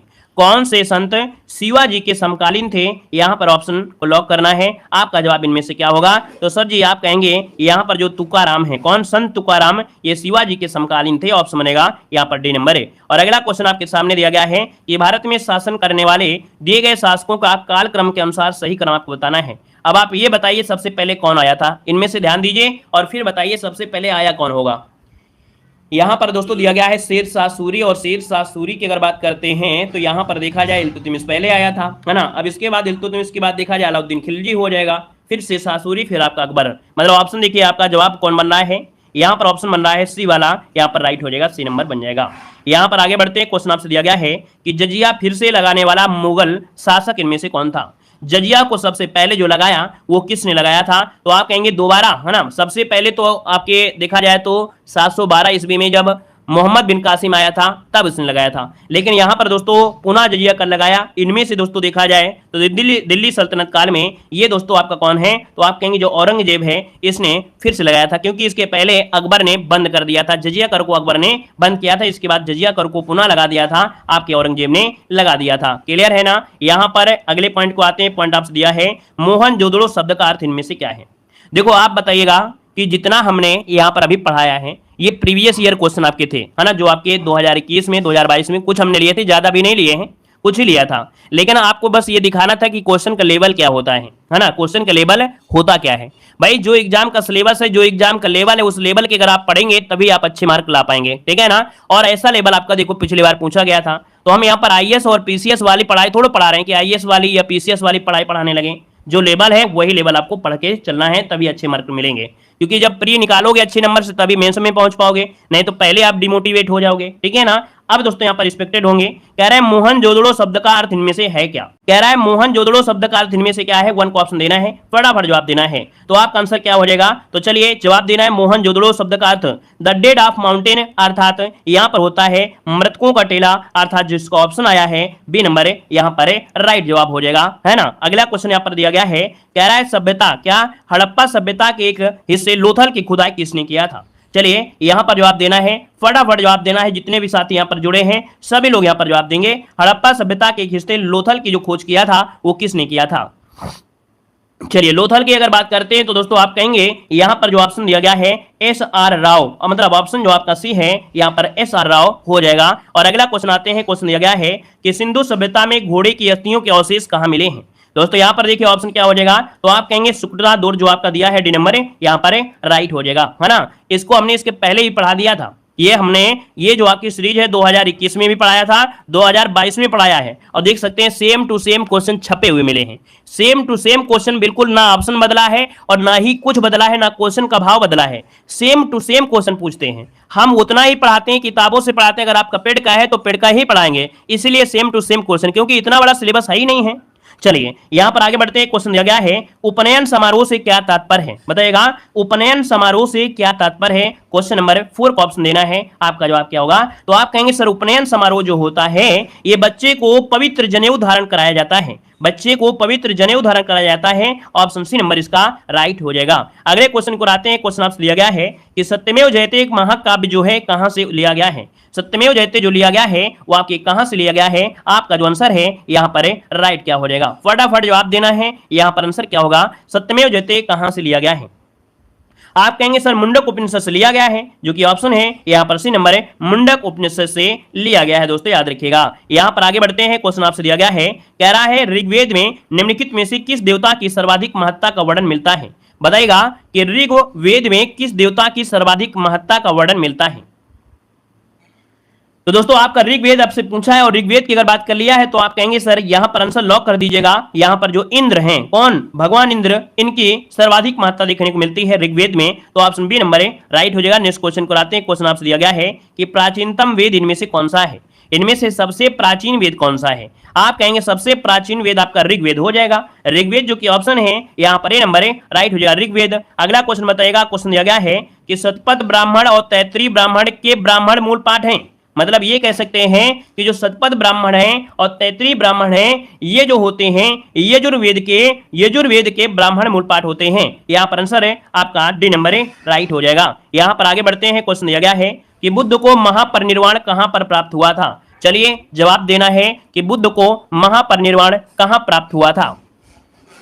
चलिए यहां पर देखिए आपका आंसर आ रहा है उत्तर प्रदेश के कुशीनगर में जो आपका है महापरिनिर्वाण मंदिर। मतलब दोस्तों देखा जाए तो आप कहेंगे सर महापरिनिर्वाण, निर्वाण मतलब हो गया यहां पर कुशीनगर या कुशीनारा, जहां पर इनकी मृत्यु हुई थी दोस्तों, याद रखिएगा। और वहीं पर भगवान बुद्ध की 6.1 मीटर ऊंची लेटी हुई मूर्ति यहां पर आपको बनाई गई है दोस्तों, याद रखिएगा। यहां पर आगे बढ़ते हैं। क्वेश्चन आपसे दिया गया है, कह रहा है गौतम बुद्ध ने धर्मचक्र परिवर्तन का उपदेश जो दिया है ना, यहां पर दोस्तों कहां पर दिया था। देख सकते हैं क्वेश्चन बिल्कुल छपा हुआ मिलेगा।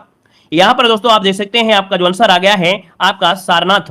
मतलब कह सकते हैं धर्मचक्र परिवर्तन अर्थात जो पहला उपदेश दिया था उसी को धर्मचक्र परिवर्तन कहते हैं या धर्मचक्र वस्तु कहते हैं। तो इसका जो ऑप्शन बनेगा इनमें से राइट क्या हो जाएगा। चलिए भाई यहां पर क्या हो जाएगा सारनाथ, जो कि ऑप्शन है यहां पर डी नंबर सारनाथ आपका आंसर है राइट हो जाएगा। यहां पर दोस्तों आगे बढ़ते हैं। क्वेश्चन आपसे दिया गया है कि त्रिपिटक निम्नलिखित में से किससे संबंधित है। ये जो त्रिपिटक है ये त्रिपिटक संबंधित किससे है, कौन से धर्म से संबंधित है, आपका आंसर है यहां पर क्या हो जाएगा। तो त्रिपिटक की अगर बात कर लेते हैं तो आपका आंसर क्या हो जाएगा, यहां पर बौद्ध से है। क्या है, बौद्ध, जिसका ऑप्शन आ गया है यहां पर बी नंबर बौद्ध आपका जवाब है राइट हो जाएगा। यहां पर आगे बढ़ते हैं। क्वेश्चन आपसे अगला पूछा गया है, कह रहा है बोध गया एक महत्वपूर्ण बौद्ध तीर्थ केंद्र क्यों है। बताएगा कि जो बोध गया है ये एक बौद्ध तीर्थ महत्वपूर्ण क्यों है ना, कुछ ना कुछ तो रीजन होगा। तो आप कहेंगे सर बोध गया में एक काम हुआ था क्या, तो आप कहेंगे बोध गया में गौतम बुद्ध ने यहां पर ज्ञान की प्राप्ति किया था, इसलिए बोध गया बहुत ही ज्यादा प्रसिद्ध तीर्थ स्थल आपका है, याद रखिएगा। यहां पर आगे बढ़ते हैं। क्वेश्चन आपसे दिया गया है, कह रहा है मनुष्य का जीवन सर्वोत्तम ध्येय है कैवल्य, जिसका अर्थ है अर्थात दोस्तों कैवल्य का मतलब होता है मोक्ष की प्राप्ति करना। और दोस्तों कैवल्य ये दोस्तों याद रखिए इच्छाओं पर विजय प्राप्त करना। अगर आप इच्छाओं पर विजय प्राप्त कर लेते हैं तो आपको ज्ञान की प्राप्ति होगा। और ये कैवल्य शब्द होता है किसमें, तो जैन धर्म में होता है। ठीक है, जैन धर्म में जो ज्ञान ग्रहण कर लेते हैं, ज्ञान की प्राप्ति हो जाती है, उसे कैवल्य कहते हैं, याद रखिएगा। इस जैन धर्म में एक शब्द होता है संलेखना। क्या होता है, संलेखना।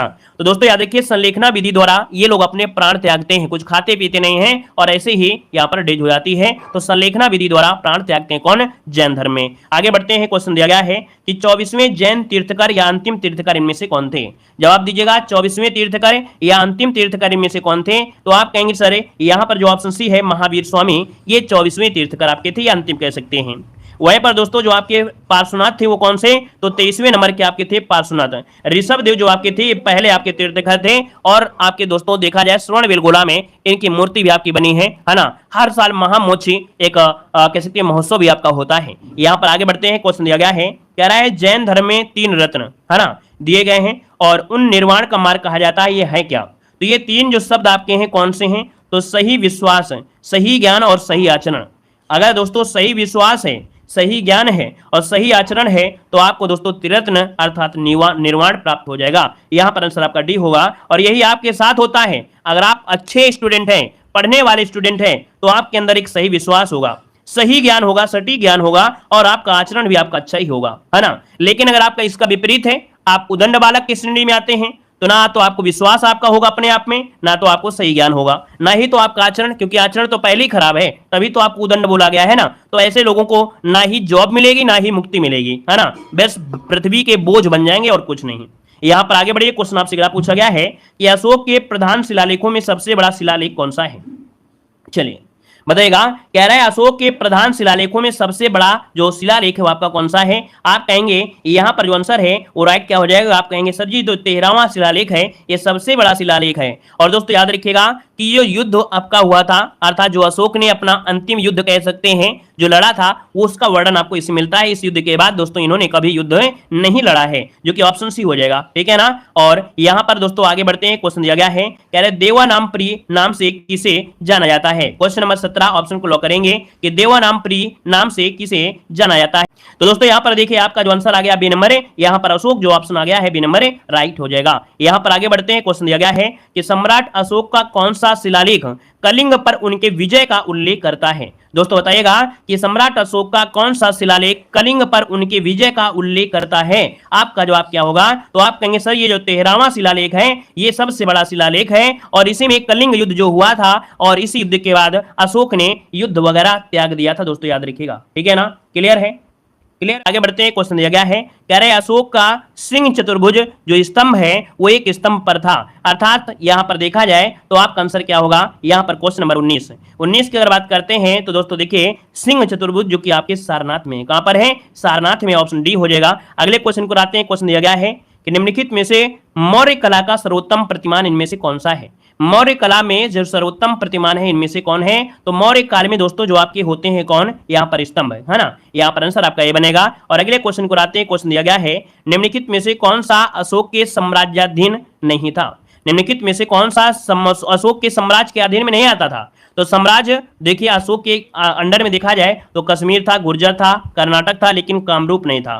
कामरूप जो कि आपका है कहां पर, आपके असम में है, कहां पर है, आपके असम में है। अगला क्वेश्चन आपसे यहां पर कह रहा है कि वह स्थल जहां हर्षवर्धन ने बौद्ध महासम्मेलन का आयोजन किया ये आपके है कहां पर है। तो भैया यहां पर दिया है हर्षवर्धन, और हर्षवर्धन ने बौद्ध महासम्मेलन का जो आयोजन किया था वो कहां पर किया था, आपके प्रयाग में किया था। प्रयाग जो कि ऑप्शन है यहां पर आपका बी नंबर है राइट हो जाएगा। अगला क्वेश्चन यहां पर देखो दिया गया है, कह रहे कन्नौज से पूर्व हर्षवर्धन की कहां का शासक था। देखिए क्वेश्चन आपका यही है, बस घुमा के पूछा गया है ना, क्वेश्चन वही है, बस घुमा दिया गया है, उल्टा पूछ लिया गया है। कन्नौज से पूर्व हर्षवर्धन कहां का शासक था। और 2022 में क्वेश्चन क्या पूछा गया था कि हर्षवर्धन की दूसरी राजधानी कौन थी, है ना। तो यहां पर दोस्तों यहां पर कन्नौज से पूर्व हर्षवर्धन कहां का था, तो आप कहेंगे सर थानेश्वर का था, क्या, थानेश्वर का था, याद रखिएगा, ठीक है। यहां पर आगे बढ़ते हैं, क्वेश्चन दिया गया है कि 12वीं शताब्दी के आरंभ में दिल्ली पर किसका शासन था। चलिए यहां पर जवाब देना है, सभी को जवाब देना है कि 12वीं शताब्दी के आरंभ में दिल्ली पर जो शासन था वो किसका शासन था। यहां पर दोस्तों 12वीं शताब्दी के आरंभ में पूछा है, जब आरंभ पूछा है तो आप कहेंगे सर ये तोमर वंश था, कौन, तोमर वंश, ऑप्शन बनेगा आपका ए नंबर है। अगला क्वेश्चन यहां पर आपसे कह रहा है, कह रहा है जयचंद के विश्वासघात के कारण पृथ्वीराज चौहान की पराजय हुई, कालांतर में जयचंद कब और कहां पर मारा गया था। तो दोस्तों जयचंद जो मारा गया ये चंदावर के युद्ध में मारा गया था, जो कि 1194 में, 1194 चंदावर, ऑप्शन बनेगा आपका बी नंबर है। और आगे बढ़ते हैं, क्वेश्चन दिया गया है कि अभिज्ञान शकुंतलम का किताब जो लेखक है वो आपके कौन है। अभिज्ञान शकुंतलम किताब के लेखक जो आपके हैं कौन है, तो आप कहेंगे सर ऑप्शन जो आपका सी है, यहाँ पर कालिदास दोस्तों, जो कि संस्कृत में लिखा गया ये आपका है। आगे बढ़ते हैं, क्वेश्चन दिया गया है, कह रहा है कादम्बरी के लेखक आपके कौन हैं। कादम्बरी के जो लेखक आपके हैं वो आपके कौन हैं, तो कहेंगे सर कादम्बरी के जो लेखक हैं वो आपके बाणभट्ट है, और ऑप्शन हो जाएगा डी नंबर है। यहाँ पर आगे बढ़ते हैं, क्वेश्चन दिया गया है कि विशाखा दत्त के द्वारा लिखित मुद्रा राक्षस कौन सी भाषा में लिखा गया है। मुद्रा राक्षस जो लिखा गया है ये कौन सी भाषा में, तो आप कहेंगे सर संस्कृत भाषा में लिखा गया है। और भैया ये आपकी विशाखा दत्त के द्वारा लिखा गया है, क्या, मुद्रा राक्षस। अगला क्वेश्चन आपसे दिया गया है कि मेगास्थनीज जिन्होंने भारत के बारे में प्रसिद्ध ग्रंथ इंडिका लिखी है वो मूल रूप से किस देश के थे।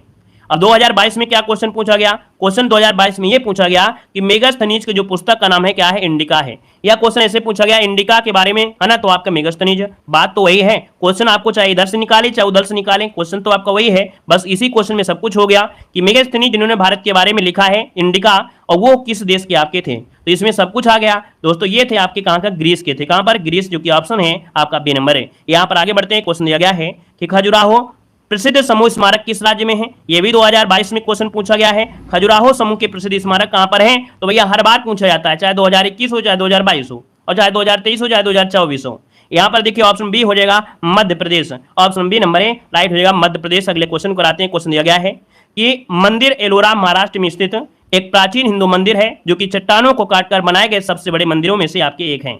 यहाँ पर दोस्तों याद रखिएगा जो आपका कैलाश मंदिर है ये चट्टानों को काटकर बनाया गया है, सबसे बड़े मंदिरों में इसका स्थान आता है, ऑप्शन डी हो जाएगा। नेक्स्ट क्वेश्चन को आते हैं, क्वेश्चन दिया गया है कि भारत में नवपाषाण काल में गुफा चित्रकारी कहाँ मिलती है। देखो नवपाषाण काल में, और नवपाषाण काल दोस्तों ये मध्य प्रदेश में जो भीमबेटका है ना, यहाँ पर नवपाषाण काल की जो चित्र देखने को मिलते हैं वो भीमबेटका में काफी अवशेष देखने को मिले हैं। यहाँ पर आगे बढ़ते हैं, क्वेश्चन दिया गया है कि प्रागैतिहासिक काल की चित्रकारी वाली प्रसिद्ध पंचमुखी गुफाएं निम्नलिखित में से किस जिले में हैं? पंचमुखी गुफाएं जो आपके हैं किस जिले में हैं? तो आप कहेंगे सर ऑप्शन सी जो आपका दिया गया है सोनभद्र। यहाँ पर आंसर सी नंबर सोनभद्र आपका आंसर है, राइट हो जाएगा। पंचमुखी गुफाएं जो कि प्रागैतिहासिक काल की हैं और ये कहाँ मिलती हैं? आपके सोनभद्र, ऑप्शन सी हो जाएगा। अगले क्वेश्चन को आते हैं। क्वेश्चन दिया गया है कि पहली बार भारत पर आक्रमण करने वाला मुस्लिम कौन था? चलिए, पहली बार भारत पर आक्रमण करने वाला मुस्लिम कौन था? तो दोस्तों याद रखिए ये है आपका मोहम्मद बिन कासिम, है ना। 712 में आक्रमण किया था। और यहां पर दोस्तों आगे बढ़ते हैं। क्वेश्चन दिया गया है कि लौह और रक्त की नीति 2022 वाला क्वेश्चन बताइएगा। लौह और रक्त या रक्त और लौह की नीति किसने शुरू किया? तो आप कहेंगे सर बलबन ने शुरू किया था। किसने? बलबन ने शुरू किया था रक्त और लौह की नीति, दोस्तों याद रखिएगा, ठीक है ना। और दोस्तों सिजदा और पैबोज की जो प्रथा थी इसने ही शुरू किया था। एक फारसी त्योहार नौरोज त्योहार इसने ही स्टार्ट किया था। यहाँ पर अगला क्वेश्चन दिया गया है, कह रहा है किसके शासनकाल में इब्न बतूता भारत आया था? इब्न बतूता भारत आया था, याद रखिएगा, किसके शासनकाल में? तो आप कहेंगे सर ये आपका जो आंसर आ गया है ऑप्शन बी हो जाएगा, मोहम्मद बिन तुगलक के शासनकाल में इब्न बतूता भारत आया था। और ये यात्री कहाँ का था? मोरक्को का था। कहाँ का? मोरक्को का था। अगला क्वेश्चन दिया गया है कि भारत में तैमूर ने किस वर्ष आक्रमण किया था? भारत पर तैमूर ने आक्रमण किया था, ये कब किया था दोस्तों? याद रखिएगा, आपका जवाब डी हो जाएगा। 1398 में किया था तैमूर लंग ने आक्रमण, है ना, और अपने यहाँ पर तहस नहस कर दिया था। ऑप्शन बनेगा डी नंबर है। और आगे बढ़ते हैं। क्वेश्चन दिया गया है कि किस शासक ने भारत में तुगलक वंश की स्थापना की? तुगलक वंश में स्थापना जो किया था यहाँ पर दोस्तों आपका आंसर है गयासुद्दीन तुगलक, जो ऑप्शन है यहाँ पर बी नंबर है, राइट हो जाएगा। गयासुद्दीन तुगलक ने भारत में तुगलक वंश की स्थापना किया था। अगला क्वेश्चन यहाँ पर दिया गया है कि दिल्ली में अलाउद्दीन खिलजी के शासन काल की अवधि क्या है? भैया अलाउद्दीन खिलजी का जीवन काल देखा जाए बड़ा कष्टमयी रहा है ना। ये पढ़ा लिखा था लेकिन जीवन अच्छा नहीं चल पाया है। कहते हैं ना जिसकी किस्मत खराब हो जाती है वो चाहे जितना पढ़ लिख जाए लेकिन कहीं कभी कभी ऐसा होता है उसको सफलता नहीं मिलती है। तो यहाँ पर ऑप्शन आपका हो जाएगा 1296 से लेके 1316 तक इसका समय आपका रहा है। लगभग 20 वर्षों में 10 वर्ष लड़ाई करता रहा और इसके बाद अपना नीतियां बदलता रहा है ना। तो इसको ऑप्शन आपका ये हो जाएगा। दिल्ली सल्तनत काल में सबसे पढ़ा लिखा यही था। यहाँ पर दिया गया है कि अमीर खुसरो जिन्हें कव्वाली का पिता और भारत का तोता कहा जाता है किसके दरबार की करवाई रहे हैं? अब ये क्वेश्चन आपको हमेशा मिलता है, ट्रेंडिंग में रहता है, हर बार पूछा जाता है। तो दोस्तों यहाँ पर देखिए ऑप्शन क्या हो जाएगा, यहाँ पर अलाउद्दीन खिलजी, ऑप्शन डी बनेगा। नेक्स्ट क्वेश्चन को आते हैं। क्वेश्चन दिया गया है कि निम्नलिखित में से किस शासक की मृत्यु उसके पुस्तकालय की सीढ़ियों से गिरकर हुई थी? तो पुस्तकालय की सीढ़ियों से गिरकर हुई, यहाँ पर आप क्या कहेंगे? तो आप कहेंगे सर जो हुमायूं जो था इसकी मृत्यु पुस्तकालय की सीढ़ियों से गिरकर हुई थी। दीनपरा जो पुस्तकालय था, है ना। और इसके बाद अकबर का क्या किया गया था? रात तिलक करवा दिया गया था, है ना। अगला क्वेश्चन दिया गया है किस वर्ष बाबर ने सुल्तान इब्राहिम लोदी को पानीपत की लड़ाई में पराजित किया था? क्वेश्चन बिल्कुल सिलेक्टेड है और जवाब यहाँ पर बिल्कुल यहाँ पर 1526 जो ऑप्शन बिल्कुल राइट हो जाएगा। याद रखिएगा युद्ध के मैदान में मारा जाने वाला दिल्ली सल्तनत का एक शासक आपका था कौन है? तो इब्राहिम लोदी था, दोस्तों याद रखिएगा। यहाँ पर आगे बढ़ते हैं। क्वेश्चन दिया गया है, कह रहा है निम्नलिखित में से किस मुगल सम्राट द्वारा आगरा के किले का निर्माण कराया गया? आगरा का किला हमने बताया था भैया, आगरा का किला, और आगरा का किला है कहां पर? मॉडल पेपर में पढ़ाया था, याद आया कि नहीं आया?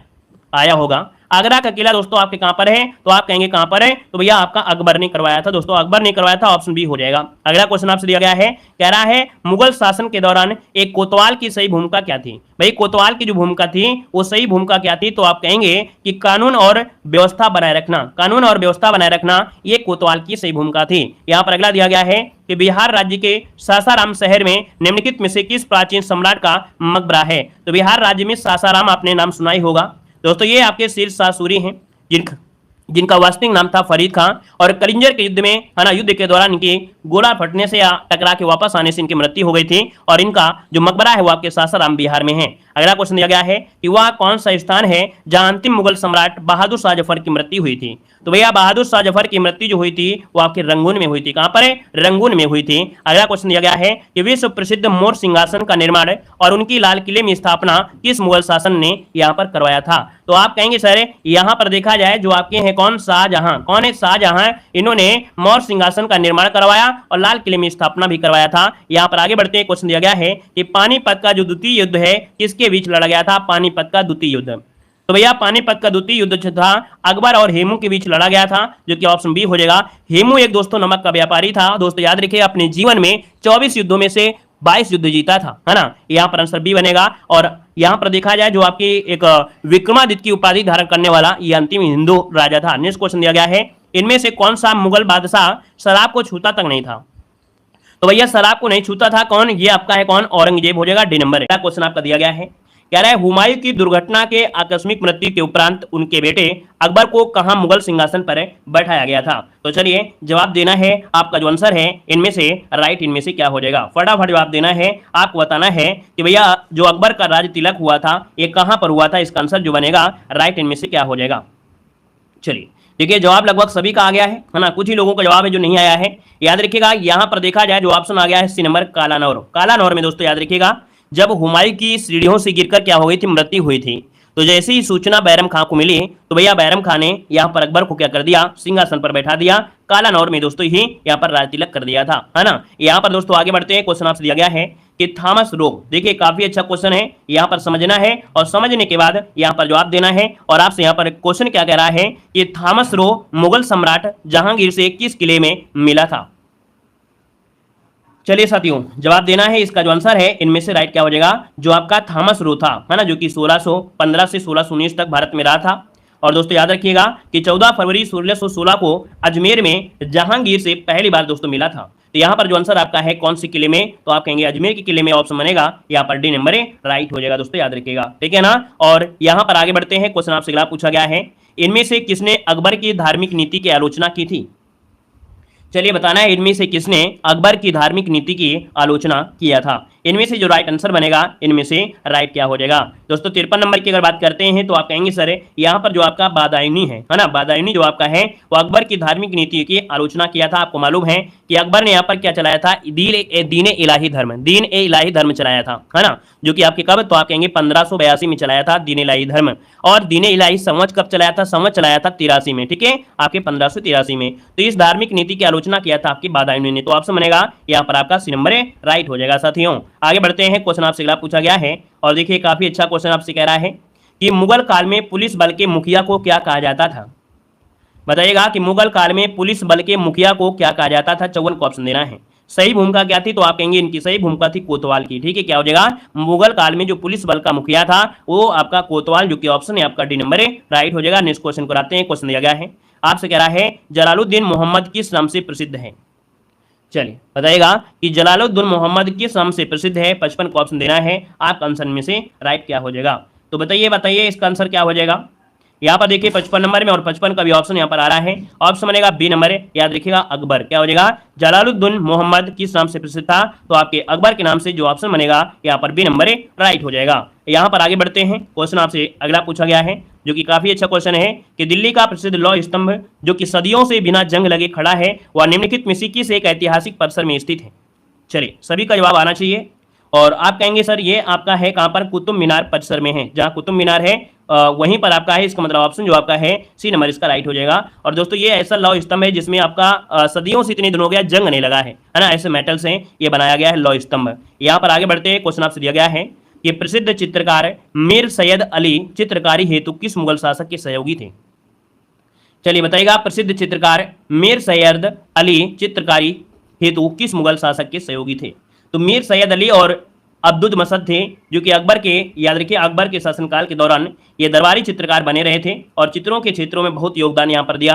तो ऑप्शन जिसका आएगा सी नंबर यहाँ पर राइट हो जाएगा। यहाँ पर आगे बढ़ते हैं, क्वेश्चन आपसे दिया गया है कि निम्नलिखित में से कौन सा युग्म आपका सही नहीं है, कौन सा युग्म आपका सही नहीं है। 58 को ऑप्शन देना है। अब आप कहेंगे सर 58 में अगर देखा जाए तो आपका बड़ा इमामबाड़ा लखनऊ में है, जो कि बिल्कुल सही जवाब है, इसमें कोई डाउट नहीं है कि आपका गड़बड़ है, बिल्कुल सही है। बड़ा इमामबाड़ा आपके लखनऊ में है, छोटा इमामबाड़ा भी लखनऊ में है, निशात बाग आपके जम्मू कश्मीर में है। दोस्तों यह गया फिरोज शाह कोटला आपके दिल्ली में है, ये भी सही है। हुमायूं का मकबरा दिया है इलाहाबाद में, जो गलत है क्योंकि हुमायूं का मकबरा भी कहां पर है, दिल्ली में है। इस कारण से ऑप्शन जिसका डी नंबर आ रहा है बिल्कुल राइट इसका आंसर हो जाएगा। साथियों यहाँ पर आगे बढ़ते हैं, क्वेश्चन आपसे दिया गया है, कह रहा है दिल्ली में कुतुब मीनार दुनिया का सबसे ऊंचा ईंट से बना आपका मीनार है और इसमें राजा में से किसने निर्माण में योगदान नहीं दिया है। ऐसा क्वेश्चन आपको देखिए हर बार मिला है और इस बार भी आपको देखने को मिलेगा। तो दोस्तों याद रखिएगा इसमें देखा जाए तो फिरोज शाह तुगलक ने 5वीं मंजिल भी बनवाया था, कुतुबुद्दीन ऐबक ने इसकी नींव रखी थी, है ना। इल्तुतमिश ने 3 मंजिल तक यहाँ पर बनवाया था, बनाकर तैयार किया था 3 मंजिल तक। यहाँ पर जो अलाउद्दीन खिलजी, दोस्तों ऑप्शन सी नंबर है, अलाउद्दीन खिलजी ने इसके निर्माण में कोई योगदान नहीं दिया है, ऑप्शन सी नंबर राइट हो जाएगा। आगे बढ़ते हैं, क्वेश्चन दिया गया है कि आईने अकबरी किसने लिखा है। आईने अकबरी किसने लिखा है, 60 का ऑप्शन देना है। आईने अकबरी जो लिखा है वो किसने लिखा है, यहाँ पर आंसर राइट क्या हो जाएगा। तो आप कहेंगे सर आईने अकबरी देखा जाए तो यहाँ पर जो ऑप्शन दिया गया है अबुल फजल, यहाँ पर सी नंबर अबुल फजल जिसका ऑप्शन आ रहा है यहाँ पर सी नंबर बिल्कुल सही जवाब हो जाएगा, सी नंबर अबुल फजल हो जाएगा। यहाँ पर आगे बढ़ते हैं, क्वेश्चन दिया गया है कि तारीख ए फिरोज शाही के लेखक कौन है। तारीख ए फिरोज शाही के जो लेखक हैं यहाँ पर राइट क्या हो जाएगा, तारीख ए फिरोज शाही के लेखक कौन है, चलिए बताइएगा। तारीख है फिरोज शाही दोस्तों ये है जियाउद्दीन बरनी, कौन है, जियाउद्दीन बरनी जिसका ऑप्शन है यहाँ पर आपका ये नंबर राइट हो जाएगा। कभी कभी क्वेश्चन पूछा जाता है इब्न बतूता के बारे में, ये कहाँ का यात्री था, तो आप कहेंगे मोरक्को का यात्री था यहाँ पर इब्न बतूता। यहाँ पर आगे बढ़ते क्वेश्चन दिया गया है कि अकबर ने अपने दरबारी संगीतकार के रूप में या संगीतज्ञ के रूप में किसे नियुक्त किया था। चलिए बताइएगा कि अकबर ने अपने दरबारी संगीतज्ञ के रूप में किसे नियुक्त किया था, यहाँ पर आंसर क्या होगा। तो भैया आपका जवाब क्या हो जाएगा, अबुल फजल होंगे क्या, नहीं, आप कहेंगे सर मियां तानसेन जो आपके हैं, है ना, Tansen, option B number right हो जाएगा। तानसेन पुरस्कार ये मध्य प्रदेश सरकार के द्वारा दिया जाता है, याद रखिएगा। आगे बढ़ते हैं, क्वेश्चन आपसे दिया गया है कि अमीर खुसरो का जन्म कहाँ हुआ था। चलिए बताइएगा कि अमीर खुसरो का जो जन्म हुआ था इनमें से कहाँ पर हुआ था। क्या जवाब देंगे, एटा देंगे या कासगंज देंगे। तो आप कहेंगे एटा एक जिला हो गया, उसमें कासगंज हो गया, कासगंज इसका मतलब आपका हो गया क्या, यहाँ पर उसके अंदर पटियाली, इसका मतलब ऑप्शन बी नंबर कासगंज आपका आंसर है, राइट हो जाएगा कासगंज। यहाँ पर आगे बढ़ते क्वेश्चन दिया गया है कि बक्सर के युद्ध के बाद ईस्ट इंडिया कंपनी मुगल सम्राट को प्रतिवर्ष का भुगतान करने के लिए सहमत हो गई थी। दोस्तों जब आपका बक्सर का युद्ध हुआ है ना 64 में, तो उसके बाद ईस्ट इंडिया कंपनी ने मुगल सम्राट को प्रतिवर्ष कितना, तो आप कहेंगे सर प्रतिवर्ष देखा जाए तो 26 लाख का भुगतान देने के लिए यहाँ पर तैयार हुई थी। ऑप्शन राइट हो जाएगा यहाँ पर बी नंबर जिसका आया है, राइट हो जाएगा आपका बी नंबर है। और आगे बढ़ते हैं, क्वेश्चन आपसे दिया गया है कि बक्सर के युद्ध के बाद के नवाब ने इलाहाबाद और कड़ा को मुगल सम्राट को सौंप दिया, जो कि ब्रिटिश सैनिकों के संरक्षण के अंतर्गत आता था। तो दोस्तों देखिए बक्सर के युद्ध के बाद दोस्तों याद रखिएगा कि यहाँ पर जो आपका आंसर है क्या हो जाएगा, डी नंबर अवध, मतलब अवध के नवाब ने, याद रखिए मुगल बक्सर के युद्ध के बाद अवध के नवाब ने इलाहाबाद और जो कड़ा है इसको मुगल सम्राट को सौंप दिया था और ब्रिटिश सैनिकों के संरक्षण के अंतर्गत ये आता था। तो ऑप्शन बनेगा आपका डी नंबर है। यहाँ पर आगे बढ़ते क्वेश्चन दिया गया है कि निम्नलिखित में से किसके शासनकाल में मुगलों और मराठों के बीच द्वंद्व प्रारंभ हुआ था। मुगलों और मराठों के बीच जो द्वंद्व प्रारंभ हुआ ये किसके समय प्रारंभ हुआ था। चलिए यहाँ पर ऑप्शन को लॉक करना है। चलिए भाई सभी लोग जवाब देंगे।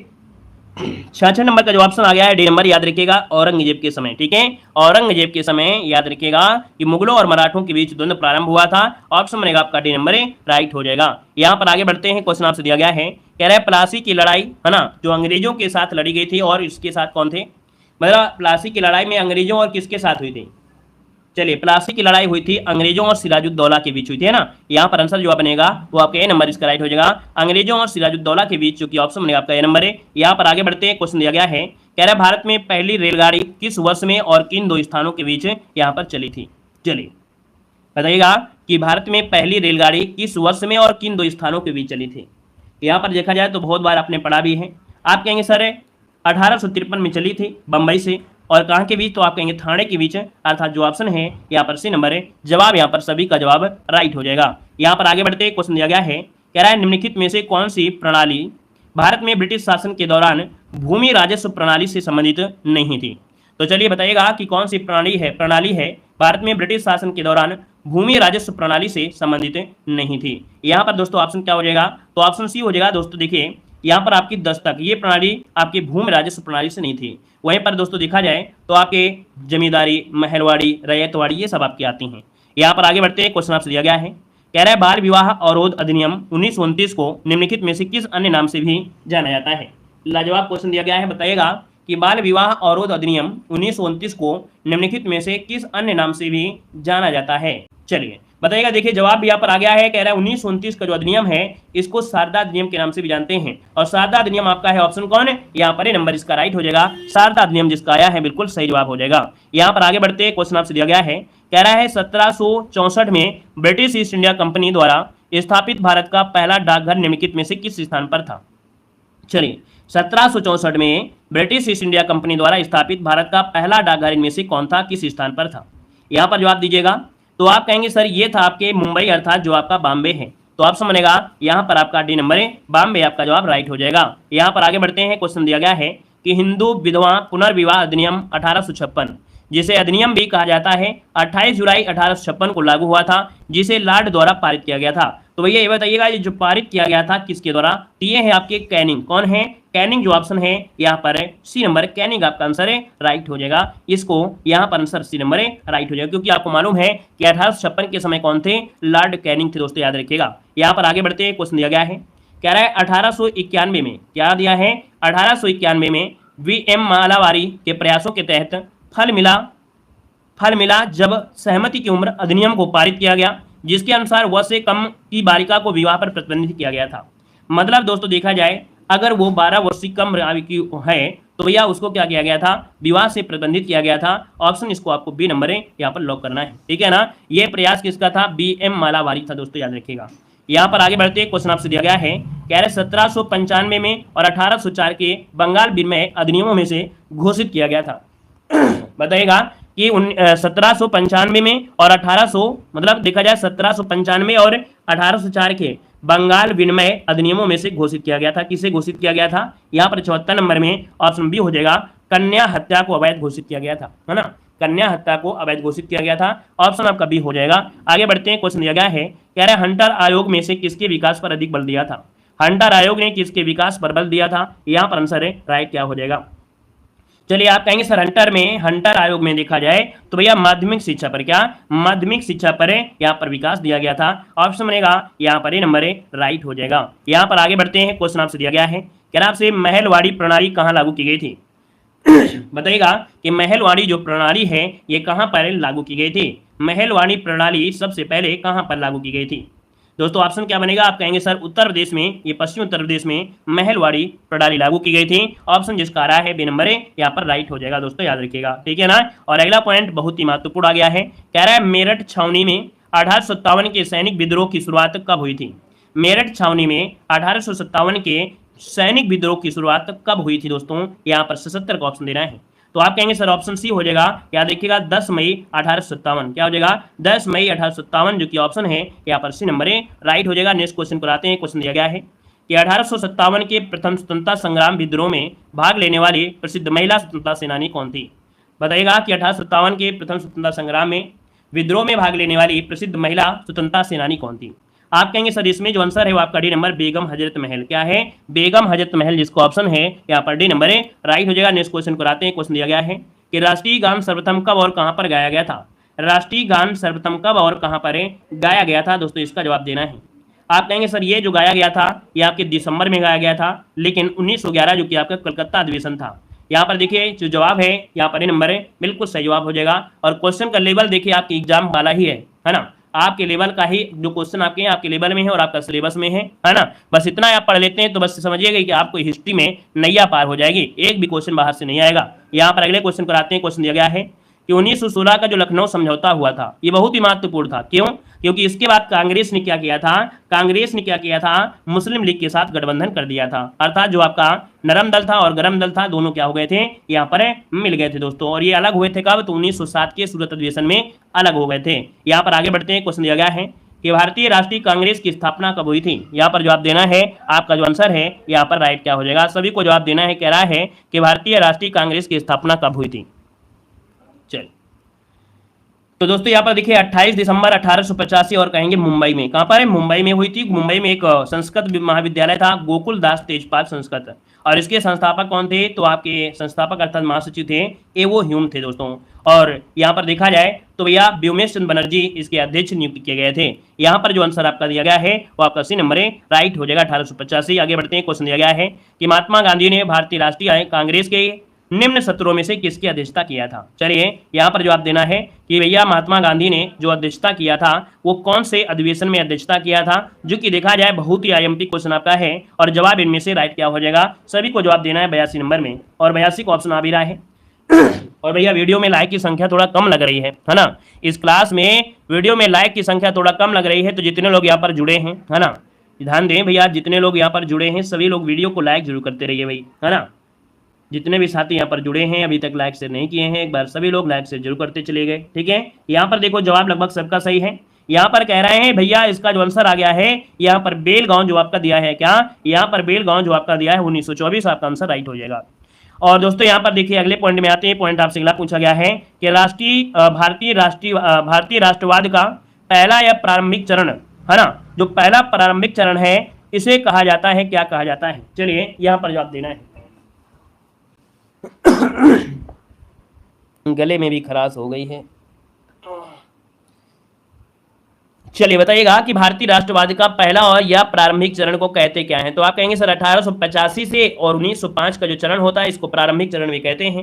तो यहाँ पर जो आपका आंसर आएगा 83 नंबर में, यहाँ पर राइट क्या हो जाएगा? तो दोस्तों नोट करिएगा 83 का ऑप्शन बनेगा। यहाँ पर जो आपका बी नंबर आ रहा है आरंभिक, क्या बोलते हैं? आरंभिक कहते हैं, ऑप्शन बनेगा बी नंबर है। और आगे बढ़ते हैं, क्वेश्चन आपसे दिया गया है कि भारतीय राष्ट्रीय कांग्रेस के अधिवेशन की सर्वप्रथम किस मुसलमान ने अध्यक्षता की थी? बताएगा कि भारतीय राष्ट्रीय कांग्रेस के अधिवेशन की सर्वप्रथम किस मुसलमान ने अध्यक्षता किया था? यहाँ पर आंसर क्या हो जाएगा? तो दोस्तों ये है आपके बदरुद्दीन तैयबजी। क्या है? बदरुद्दीन तैयबजी, जिसको ऑप्शन आ गया है डी नंबर है, बदरुद्दीन तैयबजी आपका जवाब यहाँ पर राइट हो जाएगा, डी नंबर है। यहाँ पर दोस्तों आगे बढ़ते हैं, क्वेश्चन दिया गया है कि बंगाल का विभाजन 1905 में ब्रिटिश वायसराय के द्वारा किया गया था। तो आपको ये बताना है कि 1905 में भैया कौन सा ब्रिटिश वायसराय था, कौन सा वायसराय था ब्रिटिश वायसराय, इनमें से ऑप्शन क्या हो जाएगा? तो चलिए दोस्तों यहाँ पर देखिए ऑप्शन क्या हो जाएगा। आप कहेंगे सर ऑप्शन बनेगा बी नंबर है, यहाँ पर करजन। क्या है? करजन, जिसको ऑप्शन आ रहा है यहाँ पर आपका बी नंबर है, राइट हो जाएगा, करजन हो जाएगा। अगला क्वेश्चन यहाँ पर आपसे दिया गया है, निम्नलिखित में से किसने बंगाल के विभाजन 1905 के विरोध में हुए आंदोलन का नेतृत्व किया था? दोस्तों देख सकते हैं जो 1905 में बंगाल का जो 1905 के विरोध में हुआ आंदोलन था, इसमें नेतृत्व जो किया था वो किसने किया था? दोस्तों यहाँ पर ऑप्शन बनेगा ए नंबर, सुरेंद्र नाथ बनर्जी ने किया था। किसने किया था? सुरेंद्र नाथ बनर्जी, जो कि ऑप्शन ए नंबर हो जाएगा। नेक्स्ट क्वेश्चन को आते हैं। क्वेश्चन दिया गया है कि निम्नलिखित में से कौन एक भारतीय राष्ट्रीय आंदोलन में क्रांतिकारी नेता नहीं थे? भारतीय राष्ट्रीय आंदोलन में क्रांतिकारी नेता नहीं थे। यहाँ पर देखिए आपका जवाब इनमें से क्या होगा? दोस्तों 87 नंबर में यहाँ पर देखिए आपके जो नेता थे चंद्रशेखर आजाद हैं, सूर्यसेन है, भगत सिंह थे, लेकिन जो आपके दिए हैं गोपाल कृष्ण गोखले। याद रखिएगा गोपाल कृष्ण गोखले जो आपके हैं ये आपके राष्ट्रीय आंदोलन के क्रांतिकारी नेता आपके नहीं थे। यहाँ पर अगले पॉइंट में आते हैं। पॉइंट आपसे दिया गया है, निम्नलिखित में से किस क्रांतिकारी द्वारा द फिलॉसफी ऑफ बॉम्बे नामक प्रसिद्ध लेख लिखा गया था? चलिए यहाँ पर देखिए ऑप्शन में से जो राइट होगा 88 नंबर में, वो आपका ऑप्शन क्या हो जाएगा? तो आप कहेंगे सर बी नंबर हो जाएगा, ये भगवती चरण बोरा है। ठीक है, द फिलॉसफी ऑफ बॉम्बे नामक जो लेख लिखा है वो आपकी किसने? तो भगवती चरण बोरा ने लिखा है। ऑप्शन आपका बी नंबर है, राइट हो जाएगा। नेक्स्ट क्वेश्चन को आते हैं। क्वेश्चन दिया गया है कि वर्ष 1904 में किसने क्रांतिकारियों के गोपनीय समिति के रूप में अभिनव भारत का आयोजन किया गया? ये क्वेश्चन हर बार पूछा जाता है, 2021, 2022, 2023, 2024 सब पूछा जाएगा। आंसर है 89 नंबर में, ऑप्शन बनेगा ए नंबर है, वीडी सावरकर। क्या हो जाएगा? वीडी सावरकर, जिसको ऑप्शन है यहाँ पर ए नंबर है, राइट हो जाएगा, वीडी सावरकर हो जाएगा। नेक्स्ट क्वेश्चन दिया गया है, कह रहा है निम्नलिखित का मिलान करना है। निम्नलिखित का मिलान करना है, यहाँ पर दोस्तों 90 का ऑप्शन देना है। और 90 की अगर बात कर लेते हैं तो चलिए फिर मिलान भी कर लेते हैं। राम प्रसाद बिस्मिल ने क्या किया था भाई? राम प्रसाद बिस्मिल ने काकोरी कांड मामला, यहाँ पर काकोरी कांड हो जाएगा, मतलब 2 हो जाएगा। सूर्यसेन ने क्या किया था? तो चटगांव के में शास्त्रागार छापा में मार दिया था। यहाँ पर चटगांव शास्त्रागार में छापा मारा था सूर्यसेन ने, यहाँ पर 3 हो जाएगा। अरविंद घोष ने क्या किया था? तो अरविंद घोष ने दोस्तों यहाँ पर क्या किया था? गड़बड़ हो गया क्या? गड़बड़ हो गया? नहीं गड़बड़ हुआ। अरविंद घोष जो थे अलीपुर बम मामले से संबंधित थे। यहाँ पर दोस्तों आपका क्या हो जाएगा? इसका 4 हो जाएगा। और भगत सिंह ने क्या किया था? लाहौर मामले में, है ना, लाहौर षड्यंत्र मामला 1 हो जाएगा। और देखिए भैया ऑप्शन यहाँ पर मिल चुका है आपका। यहाँ पर दोस्तों याद रखिएगा 2, 3, 4, 1 इसका आंसर है, राइट हो जाएगा। 2, 3, 4, 1 आपका हो जाएगा। ठीक है ना, नोट करिए, स्क्रीनशॉट ले लीजिएगा क्योंकि क्वेश्चन बहुत ही आईएमपी है। यहाँ पर आगे बढ़ते हैं। क्वेश्चन दिया गया है कि चंद्रशेखर आजाद मुठभेड़ में कहां पर शहीद हुए थे? चंद्रशेखर आजाद मुठभेड़ में कहां पर शहीद हुए थे? यहाँ पर ऑप्शन क्या हो जाएगा? आप कहेंगे सर चंद्रशेखर जो आपके हैं ये आपके इलाहाबाद में प्रयाग जो आपका नेशनल पार्क बदल दिया गया है, इन्हीं के नाम पर रख दिया गया है, वहां पर मुठभेड़ में आपके मारे गए थे। तो ऑप्शन आपका दोस्तों यहाँ पर बी नंबर है, राइट हो जाएगा। नेक्स्ट क्वेश्चन को आते हैं। क्वेश्चन आपसे दिया गया है कि महाराष्ट्र में सन 1900 में विनायक दामोदर सावरकर द्वारा स्थापित गुप्त समाज को कहा जाता था। तो दोस्तों यहाँ पर देख सकते हैं विनायक दामोदर सावरकर द्वारा स्थापित गुप्त समाज को कहा गया है। यहाँ पर आंसर क्या होगा? तो आप कहेंगे सर ये है आपका मित्र मेला। क्या है? मित्र मेला। लेकिन बाद में क्या हुआ? 1904 में यही गोपनीय समिति का हो गया, जो कि अभी आपने यहाँ पर वीडी सावरकर के द्वारा गोपनीय समिति बन गया था। यहाँ पर आगे बढ़िए। क्वेश्चन आपसे अगला पूछा गया है कि खुदीराम बोस को ब्रिटिश न्यायाधीश मजिस्ट्रेट की हत्या का प्रयास के लिए फांसी दी गई थी। अब आप ये बताइएगा कि खुदीराम बोस को ब्रिटिश न्यायाधीश मजिस्ट्रेट किसके द्वारा? तो आप कहेंगे किंग्सफोर्ड। या देखिए किंग्सफोर्ड की हत्या के प्रयास के लिए फांसी दी गई थी। यहाँ पर आंसर आपका ये हो जाएगा। तो दोस्तों ये तो बच गए थे लेकिन इनके बीवी बच्चे यहाँ पर मर गए थे। यहाँ पर आंसर जो आपका ये नंबर है, राइट हो जाएगा। नेक्स्ट क्वेश्चन को आते हैं। क्वेश्चन दिया गया है कि महात्मा गांधी के किस अमेरिकी जीवनी लेखक ने लिखा था कि असहयोग भारत और गांधी जी के जीवन में एक युग का नाम बन गया है? तो बताइएगा असहयोग भारत और गांधी जी के जीवन में एक युग का नाम बन गया है। ये शब्द जो कहा है वो कहा था लुई फिशर ने। क्या? लुई फिशर, इसका जो ऑप्शन है यहाँ पर सी नंबर आपको लगाना है। आईएमपी दोस्तों याद रखिएगा, जब असहयोग आंदोलन की बात करता है तब आपको लुई फिशर यहाँ पर नाम ले लेना है। यहाँ पर आगे बढ़ते हैं, क्वेश्चन दिया गया है कि महात्मा गांधी ने निम्नलिखित में से किसे अपना राजनीतिक गुरु माना था? अपना राजनीतिक जो गुरु माना है वो किसे माना है? चलिए महात्मा गांधी को ऑप्शन देना है। चलिए भाई, बिल्कुल सही जवाब आ रहे हैं, बिल्कुल भना भन्न क्वेश्चन आ रहे हैं। और देखा जाए तो आपका जवाब आ रहा है गोपाल कृष्ण गोखले। चलिए ऑप्शन को लॉक कर देते हैं, गोपाल कृष्ण गोखले जिसको ऑप्शन आया है यहाँ पर बी नंबर बिल्कुल सही जवाब आया है। और दोस्तों आगे बढ़ते हैं, क्वेश्चन दिया गया है कि रंग भेद के कारण महात्मा गांधी को किस वर्ष दक्षिण अफ्रीका के पिट्सबर्ग रेलवे स्टेशन में प्रथम श्रेणी के रेल डिब्बे से सामान सहित बाहर फेंक दिया गया था? चलिए दोस्तों यहाँ पर देख सकते हैं कि कब फेंका गया था, तो ये आपके 1893 में, 1893 ऑप्शन बनेगा डी नंबर। और आगे बढ़ते हैं, क्वेश्चन दिया गया है कि महात्मा गांधी ने सत्याग्रह सभा की स्थापना की थी। महात्मा गांधी ने सत्याग्रह सभा की स्थापना जो किया था, यहाँ पर इनमें से राइट क्या हो जाएगा? तो ऑप्शन क्या हो जाएगा? फरवरी 1919 में। क्या?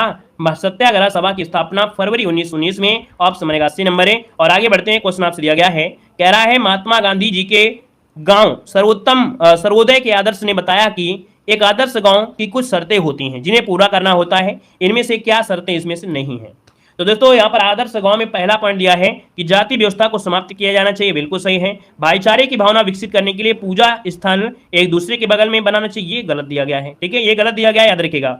धर्मशाला और एक छोटा डिपेंसी आपका सही हो जाएगा, बी नंबर गलत दिया गया है। अगला आपसे दिया गया है कि गांधी जी ने जून 1904 में डरबन के बाहर बस्ती नामक एक सामुदायिक क्रियाशील मठ की स्थापना की थी। 1904 में दोस्तों गांधी जी ने क्या किया था? यहाँ पर फोनिक्स आश्रम की स्थापना की थी। किसकी? फोनिक्स आश्रम, जो ऑप्शन है यहाँ पर आपका डी नंबर है, राइट हो जाएगा। नेक्स्ट क्वेश्चन को लाते हैं। क्वेश्चन दिया गया है कि गांधी जी का जो नमक सत्याग्रह आंदोलन है, दांडी मार्च, ये कब प्रारंभ हुआ था? बताइएगा कि जो दांडी मार्च है ये जो प्रारंभ हुआ था, ये कब प्रारंभ हुआ था? यहाँ पर जो ऑप्शन बनेगा राइट इनमें से क्या हो जाएगा? इसका जवाब दीजिएगा सभी लोग भाई। तो आप कहेंगे सर यहाँ पर देखा जाए तो 12 मार्च से स्टार्ट हुआ था 1930, 12 मार्च 1930 इसका आंसर है, राइट हो जाएगा दोस्तों, याद रखिएगा। और अगला पॉइंट आपसे कह रहा है अगला पॉइंट है, महात्मा गांधी जी को राष्ट्रपिता के नाम से सर्वप्रथम किसने संबोधित किया था? तो आप कहेंगे सर ऑप्शन सी हो जाएगा, सुभाष चंद्र बोस। क्या हो जाएगा? ऑप्शन सी जिसका आ रहा है बिल्कुल सही जवाब हो जाएगा कि सुभाष चंद्र बोस ने राष्ट्रपिता नाम से गांधी जी को संबोधित किया था दोस्तों, है ना। यहाँ पर जो आंसर आ गया है लगभग सभी का जवाब है सी नंबर है, राइट हो जाएगा। चलिए आगे बढ़ते हैं। क्वेश्चन दिया गया है कि अमृतसर में जलियांवाला बाग कुख्यात जनसंहार किस दिन घटित हुआ था? ऐसे क्वेश्चन का बोलबाला बहुत होता है और ऐसा क्वेश्चन देख सकते हैं आपको मिला है। तो चलिए फिर जवाब देना है कि अमृतसर में जलियांवाला बाग जो आपका जनसंहार हुआ था, नरसंहार हुआ था, ये भैया आपके कब हुआ था? डेट याद रखना है, इसभी भी याद रखना है, और ये वाला क्वेश्चन जरूर याद रखिएगा दोस्तों। यहाँ पर डेट याद रखिएगा 13 अप्रैल, और 13 अप्रैल 1919 जिसको ऑप्शन है यहाँ पर बी नंबर है, बिल्कुल सही जवाब इनमें से राइट हो जाएगा दोस्तों, याद रखिएगा, ठीक है ना। चलिए आगे बढ़ते हैं। क्वेश्चन आपसे अगला पूछा गया है और आपसे क्वेश्चन दिया गया है, बड़ा अच्छा क्वेश्चन दिया गया है। कह रहा है आपसे यहाँ पर रविन्द्रनाथ टैगोर ने किस नरसंहार के विरोध में नाइटहुड की उपाधि लौटा दी थी? चलिए बताइए आपका आंसर क्या होगा। तो देखिए रविन्द्रनाथ टैगोर ने जो नरसंहार हुआ था, कौन? तो यहाँ पर कहेंगे जलियांवाला बाग नरसंहार के कारण यहाँ पर विरोध में नाइटहुड की उपाधि रविन्द्रनाथ टैगोर ने वापस कर दिया था, जिसका ऑप्शन बनेगा ए नंबर है, राइट हो जाएगा दोस्तों, याद रखिएगा। क्लियर है। चलिए आगे बढ़ते हैं। क्वेश्चन आपसे अगला पूछा गया है, कह रहा आपसे निम्नलिखित में से कौन सा अधिनियम मॉन्टेग्यू चेम्सफोर्ड रिपोर्ट पर आधारित है? मॉन्टेग्यू चेम्सफोर्ड रिपोर्ट पर आधारित जो अधिनियम है इनमें से कौन सा हो जाएगा? चलिए यहाँ पर जवाब देना है, आपका जवाब इनमें से क्या हो जाएगा। चलिए वीडियो को लाइक शेयर करिएगा भाई, जितने यहाँ पर साथी जुड़ चुके हैं, है ना, जितने भी यहाँ पर लोग जुड़ चुके हैं, तो भाई एक बार वीडियो को लाइक जरूर करिएगा, चाहे ऑफलाइन हो या ऑनलाइन हो। आपने लाइक किया है या नहीं किया है तो एक बार देख लीजिए, और सभी लोग वीडियो को लाइक करिएगा भाई। पूरा सपोर्ट आपका होना चाहिए, जैसे हमारा पूरा सपोर्ट आप लोगों के लिए होता है, ठीक है ना।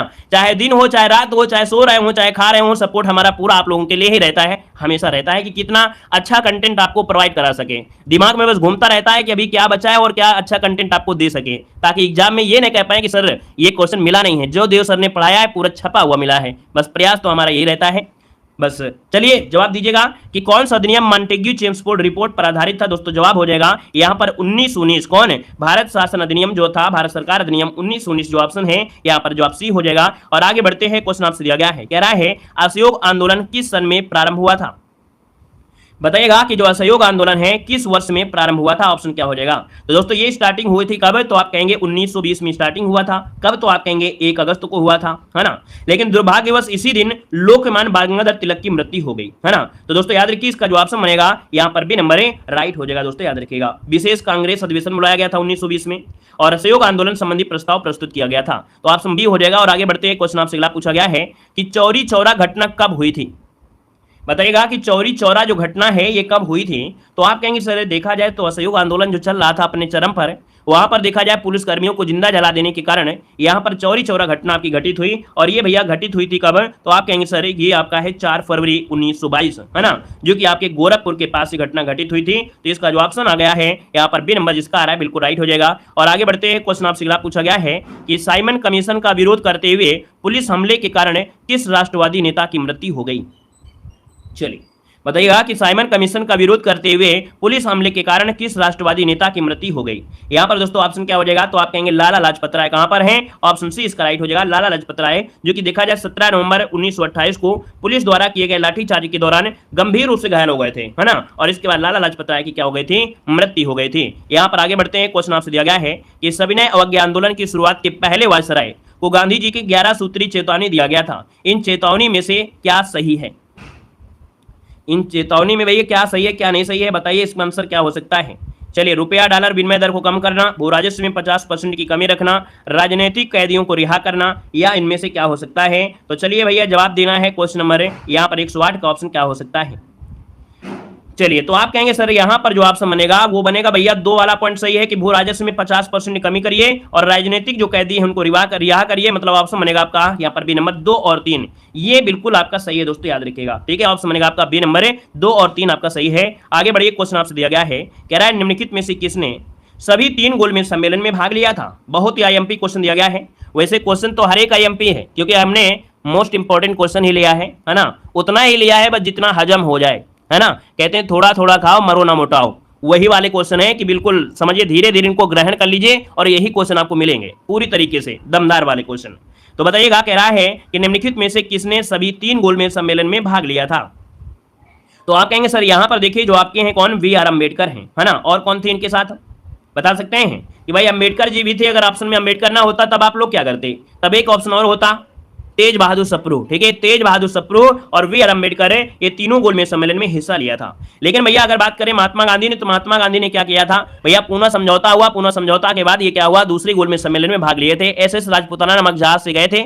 लेकिन वहां पर क्या हुआ कि भैया थोड़ा बहस हो गई है कि जो अम्बेडकर जी थे, अम्बेडकर जी कहने लगे कि नहीं हमको क्या है, संविधान चाहिए किस हिसाब से, सांप्रदायिकता के हिसाब से, अपने कास्ट के अनुसार मांगने लगे। लेकिन गांधी जी चाह रहे थे पूरे भारत की भला करने के लिए, तो इसमें गांधी जी फिर नाराज हुए। और जब फिर नाराज हुए तो दूसरा जो गोलमेज सम्मेलन हुआ फिर उसमें कोई रिजल्ट नहीं निकला और इसके बाद गांधी जी वापस फिर आ गए। और जब गांधी जी वापस आ गए फिर से आंदोलन शुरू कर दिया। तो यहाँ पर जो ऑप्शन बनेगा वो डी हो जाएगा। याद रखिएगा, तीनों गोलमेज सम्मेलन में भाग लिए थे वी आर अम्बेडकर और दूसरे गोलमेज सम्मेलन में गांधी जी। ठीक है, यहाँ पर आगे बढ़ते हैं, क्वेश्चन आपसे दिया गया है, कह रहा है जवाहरलाल नेहरू के नेतृत्व में मुस्लिम लीग आंतरिक सरकार में कब सम्मिलित हुई थी। बताइएगा कि जवाहरलाल नेहरू के नेतृत्व में मुस्लिम लीग का जो दिया गया है, मुस्लिम लीग है, ये आंतरिक सरकार में जो सम्मिलित हुई थी कब सम्मिलित हुई थी। तो दोस्तों यहाँ पर आंसर क्या हो जाएगा, 1946, है ना। 1946 की अगर बात कर लेते हैं, आपका जो सही आंसर होगा इनमें से क्या होगा, 1946 तो सभी हैं, लेकिन हम आंसर क्या लगा दें भाई, यहाँ पर तो 1946 समय है, लेकिन आंसर क्या लगा दें। तो ये भैया आपका है जो 24 अक्टूबर है दोस्तों, याद रखिए 24 अक्टूबर जो ऑप्शन दिया गया है यहाँ पर आंसर है राइट हो जाएगा दोस्तों, याद रखिएगा। ठीक है ना, क्लियर है। चलिए, यहाँ पर दोस्तों वैसे 26 अक्टूबर होना चाहिए लेकिन ऑप्शन में है नहीं है, शायद 26 अक्टूबर यहाँ पर सही होना चाहिए, ऑप्शन को देख लीजिएगा। ठीक है, यहाँ पर आगे बढ़ते हैं, क्वेश्चन आपसे दिया गया है कि मुस्लिम लीग के लाहौर संयंत्र सत्र में पाकिस्तान की मांग जो की गई थी वो कब की गई थी। जवाब देना है, आपका आंसर क्या होगा। तो भैया मुस्लिम लीग के लाहौर सत्र में पाकिस्तान की जो मांग की गई थी वो आपके 1940 में किया गया था। चौधरी रहमत अली ने पाकिस्तान शब्द को गढ़ा था सबसे पहले, ऑप्शन सी राइट हो जाएगा। नेक्स्ट क्वेश्चन कराते हैं, क्वेश्चन दिया गया है कि 16 अगस्त 1946 को प्रत्यक्ष कार्यवाही दिवस मनाया गया। ये बताइएगा कि यहां पर कह रहा है कि 16 अगस्त 1946 को प्रत्यक्ष कार्यवाही दिवस मनाया गया किसके द्वारा, क्या जवाब दे सकते हैं आप लोग। मुस्लिम लीग दे सकते हैं, बिल्कुल सही जवाब आया है। यहाँ पर ऑप्शन बी हो जाएगा, मुस्लिम लीग के द्वारा बनाया गया था ताकि बंगाल में हिंदुओं को डरा दिया जाए। ठीक है, बंगाल में हिंदुओं को डराने के लिए मुस्लिम लीग की खुराफात ये आपके आ गई, तो इसका जो ऑप्शन है यहाँ पर बी नंबर राइट हो जाएगा। ठीक है ना। यहाँ पर आगे बढ़ते हैं, क्वेश्चन आपसे दिया गया है कि गांधी जी ने भारत छोड़ो आंदोलन कब शुरू किया था। गांधी जी ने भारत छोड़ो आंदोलन कब शुरू किया था। दोस्तों आपका जो आंसर इनमें से क्या होगा, यहाँ पर आप कहेंगे सर 1942 है कोई ऑप्शन, जी हाँ मिल गया है, ऑप्शन बी नंबर हो जाएगा। और दोस्तों याद रखिएगा कि कब, तो आप कहेंगे सर 8 अगस्त, क्या हो जाएगा 8 अगस्त 1942 को हुआ था। दोस्तों याद रखिएगा। ठीक है, देखा जाए जो काकोरी कांड हुआ था उसके ठीक 17 साल बाद यहाँ पर दोस्तों ऑप्शन बनेगा आपका बी नंबर है। और आगे बढ़ते हैं, क्वेश्चन आपसे दिया गया है कि महात्मा गांधी ने किस आंदोलन के लिए करो या मरो का नारा दिया था। महात्मा गांधी जी ने किस आंदोलन के लिए करो या मरो का नारा दिया था। तो दोस्तों ऑप्शन क्या बनेगा, आप कहेंगे सर यहाँ पर करो या मरो का नारा दिया था, आपके ऑप्शन क्या हो जाएगा, भारत छोड़ो आंदोलन कहां पर है, ऑप्शन बी इसका राइट हो जाएगा। ठीक है ना। दोस्तों 8 अगस्त 1942 को बॉम्बे में एक गोलियारा टैंक मैदान है और वहां पर भाषण दिया था और गांधी जी ने लोगों से करो या मरो का नारा यहाँ पर दिया था, है ना। यहाँ पर आगे बढ़ते हैं, क्वेश्चन आपसे अगला पूछा गया है, कह रहे निम्नलिखित में से किस ब्रिटिश मिशन योजना ने पाकिस्तान की मांग को अमान्य कर दिया था। चलिए बताना है कि किस ब्रिटिश योजना ने पाकिस्तान की मांग को अमान्य कर दिया था। तो दोस्तों यहाँ पर आंसर क्या हो जाएगा, कैबिनेट मिशन जो आया था, option C number cabinet mission, है ना। इसने क्या किया, पाकिस्तान की मांग को अमान्य कर दिया। भारत की एकता बनाए रखने के लिए ये आपकी बनाई गई थी। और आगे बढ़ते हैं, क्वेश्चन आपसे अगला पूछा गया है कि किसने घोषणा की थी कि 30 जून 1948 तक ब्रिटिश द्वारा भारत को स्वतंत्रता प्रदान कर दिया जाएगा। तो दोस्तों यहाँ पर देखिए आपका आंसर हो जाएगा क्या, उस समय भैया आपके प्रधानमंत्री थे कौन, ब्रिटिश प्रधानमंत्री थे क्लेमेंट एटली। क्लेमेंट एटली कहाँ है, यहाँ पर ऑप्शन डी नंबर इसका राइट हो जाएगा। इन्होंने कहा था कि 30 जून 1948 तक से पहले हम भारत को आजाद कर देंगे, ऑप्शन डी इसका राइट हो जाएगा। नेक्स्ट क्वेश्चन कराते हैं। क्वेश्चन दिया गया है कि 1947 में लॉर्ड माउंटबेटन द्वारा घोषित भारत और पाकिस्तान के लिए जो सीमा आयोग के गठन किया था, अध्यक्ष कौन थे। चलिए बताइएगा यहाँ पर आंसर क्या हो जाएगा, और सभी लोग जवाब दीजिए भाई, मजा तभी आएगी कि ऐसे क्वेश्चन में अगर आप सभी के जवाब आ रहे हैं तभी हमें लगेगा नहीं आप कुछ सीख रहे हैं और विधिवत तरीके से आप ऐसे क्वेश्चन सॉल्व कर रहे हैं जो आपके एग्जाम में फंसना ही फंसना है और यहीं से छपना ही छपना है ना। तो चलिए यहाँ पर देखिए आपका जो आंसर आ गया है लगभग सबका सही आया है। चलिए बहुत अच्छे, वेरी गुड।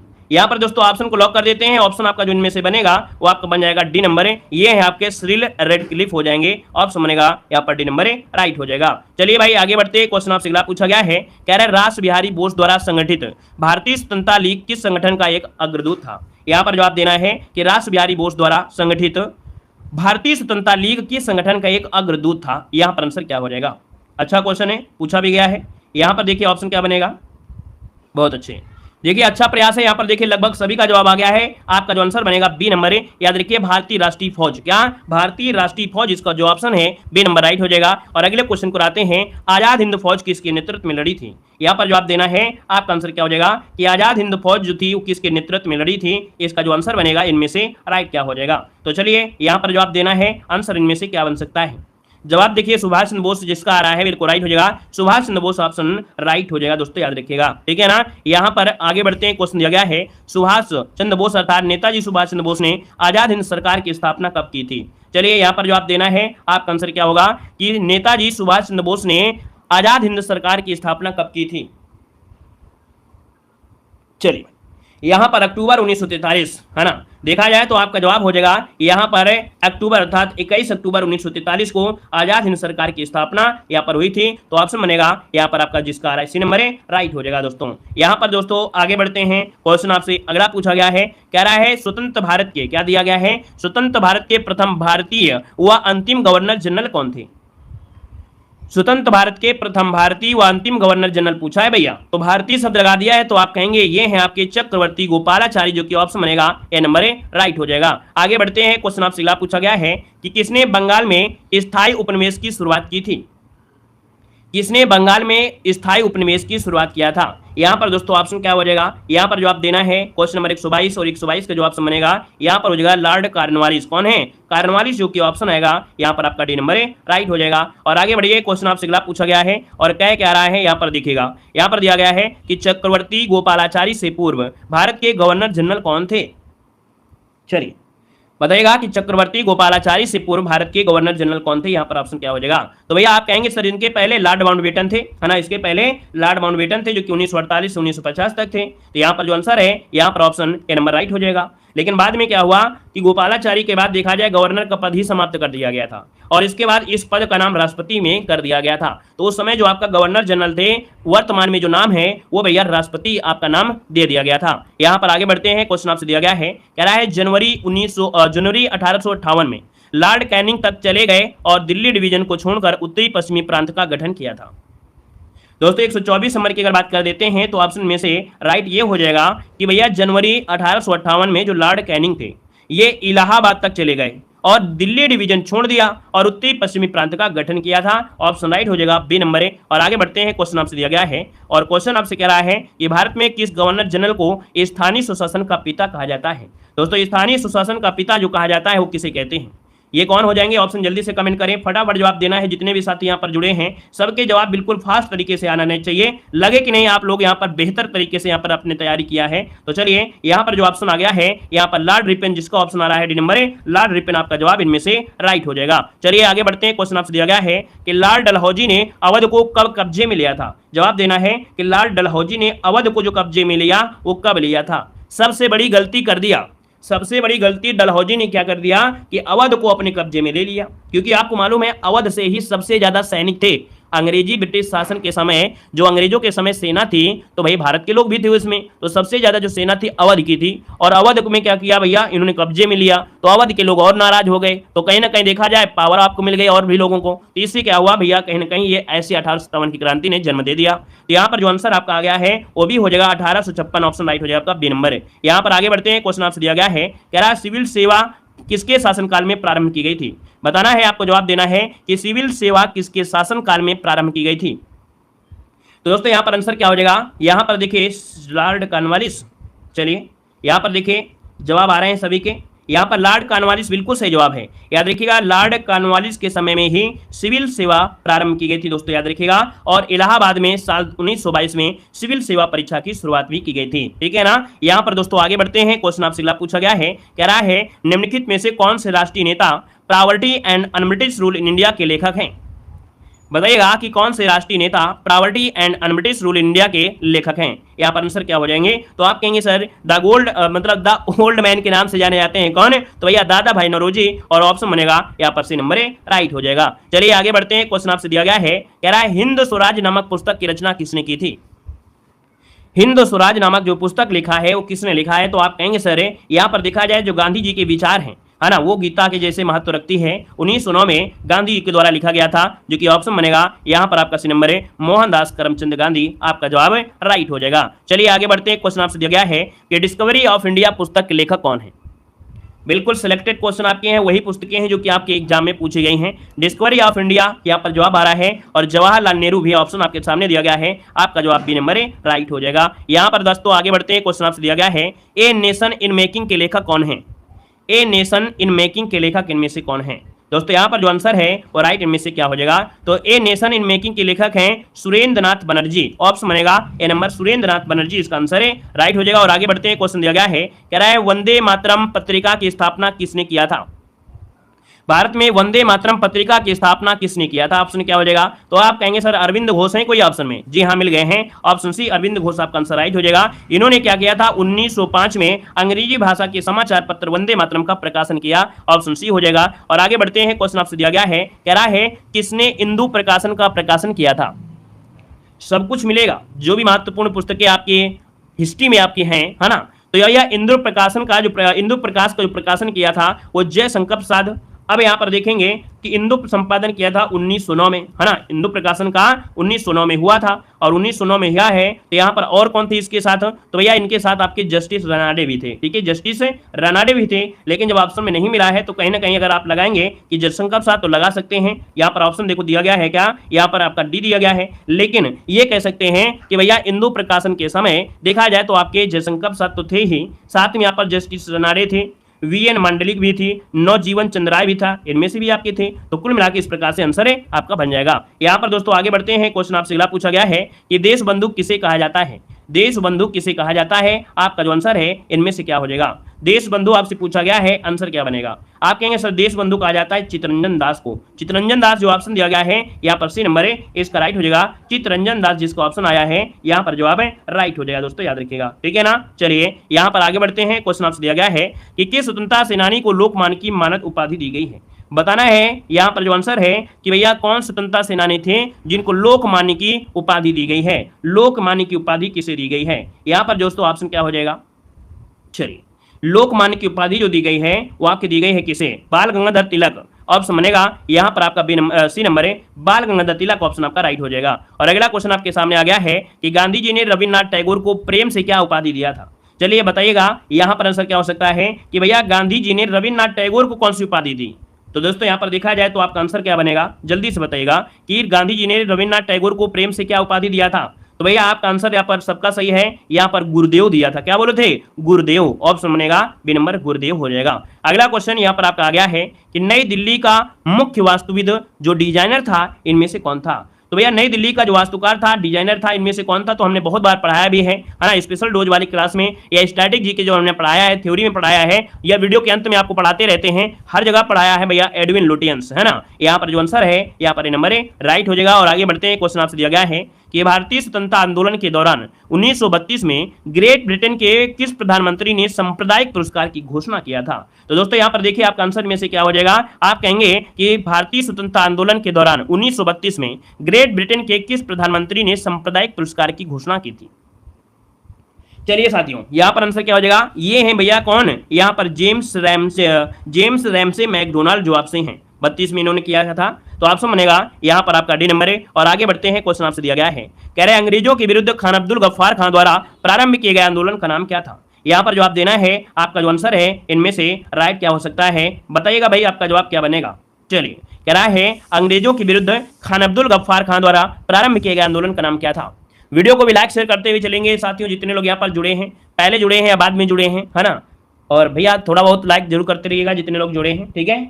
लाइक शेयर नहीं किया है तो जरूर करते रहिए। देखो लाल कुर्ती आंदोलन बिल्कुल सही जवाब आ गया है। याद रखिएगा लाल कुर्ती आंदोलन जो कि भारत में पश्चिमोत्तर सीमांत प्रांत में जो थे खान अब्दुल गफ्फार खान द्वारा यहाँ पर शुरुआत किया गया था। और खिदमतगार एक शब्द होता है, खुदाई खिदमतगार के नाम से चलाया गया था। यहाँ पर आगे बढ़ते हैं। क्वेश्चन आपसे दिया गया है कि अनुभवी स्वतंत्रता सेनानी, कमा लेखक और शिक्षाविद के.एम. मुंशी ने निम्नलिखित में से किस संगठन की स्थापना की थी? तो भैया के.एम. मुंशी जो थे ये भी क्या थे भैया? ये स्वतंत्रता सेनानी भी रहे हैं, लेखक भी रहे हैं, शिक्षाविद भी रहे हैं। तो भैया इन्होंने जो किया था भारतीय विद्या भवन, यहाँ पर ऑप्शन बी हो जाएगा, Bharatiya Vidya Bhavan, option B number A right हो जाएगा। और आगे बढ़ते हैं। क्वेश्चन आपसे दिया गया है किताबुल हिंद का लेखक आपका कौन है? अल बरूनी है। इसने किसके साथ, ये किसके साथ भारत आया था? क्वेश्चन पूछा गया था, प्रीवियस ईयर क्वेश्चन आपका है। बताइएगा किताबुल हिंद का लेखक जो अल बरूनी है वो किसके साथ भारत आया था? ऑप्शन क्या बनेगा? चलिए आप कहेंगे सर महमूद गजनवी, जो ऑप्शन दिया गया है नंबर है महमूद गजनवी, ऑप्शन बिल्कुल सही जवाब इसका हो जाएगा।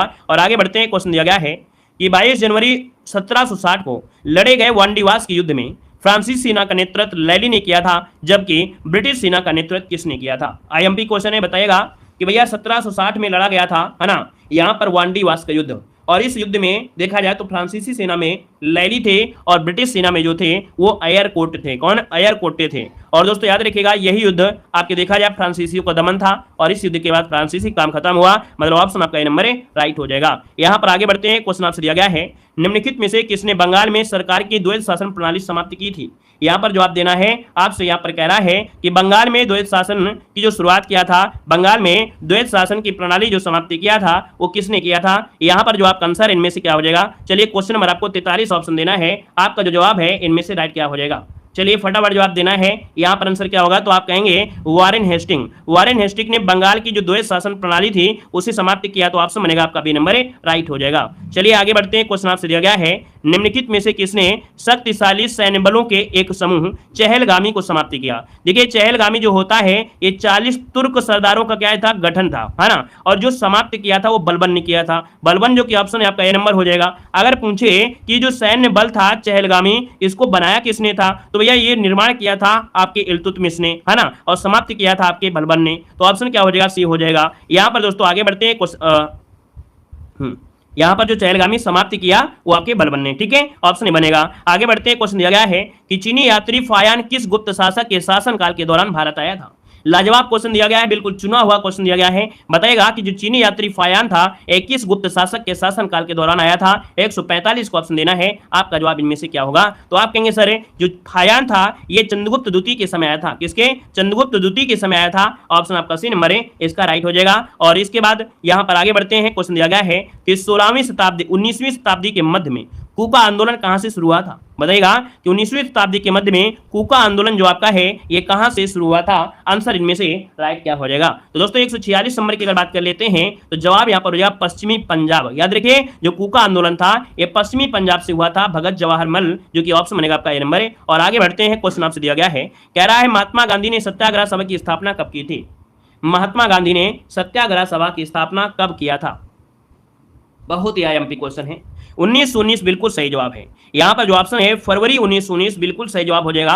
रॉलेट एक्ट के विरोध में सत्याग्रह सभा की स्थापना गांधी जी के द्वारा की गई थी। ऑप्शन सी नंबर है राइट हो जाएगा। और आगे बढ़ते हैं। क्वेश्चन दिया गया है कि भारत में राजनीतिक सुधारों के लिए आंदोलन शुरू करने वाले पहले भारतीय नेता कौन थे?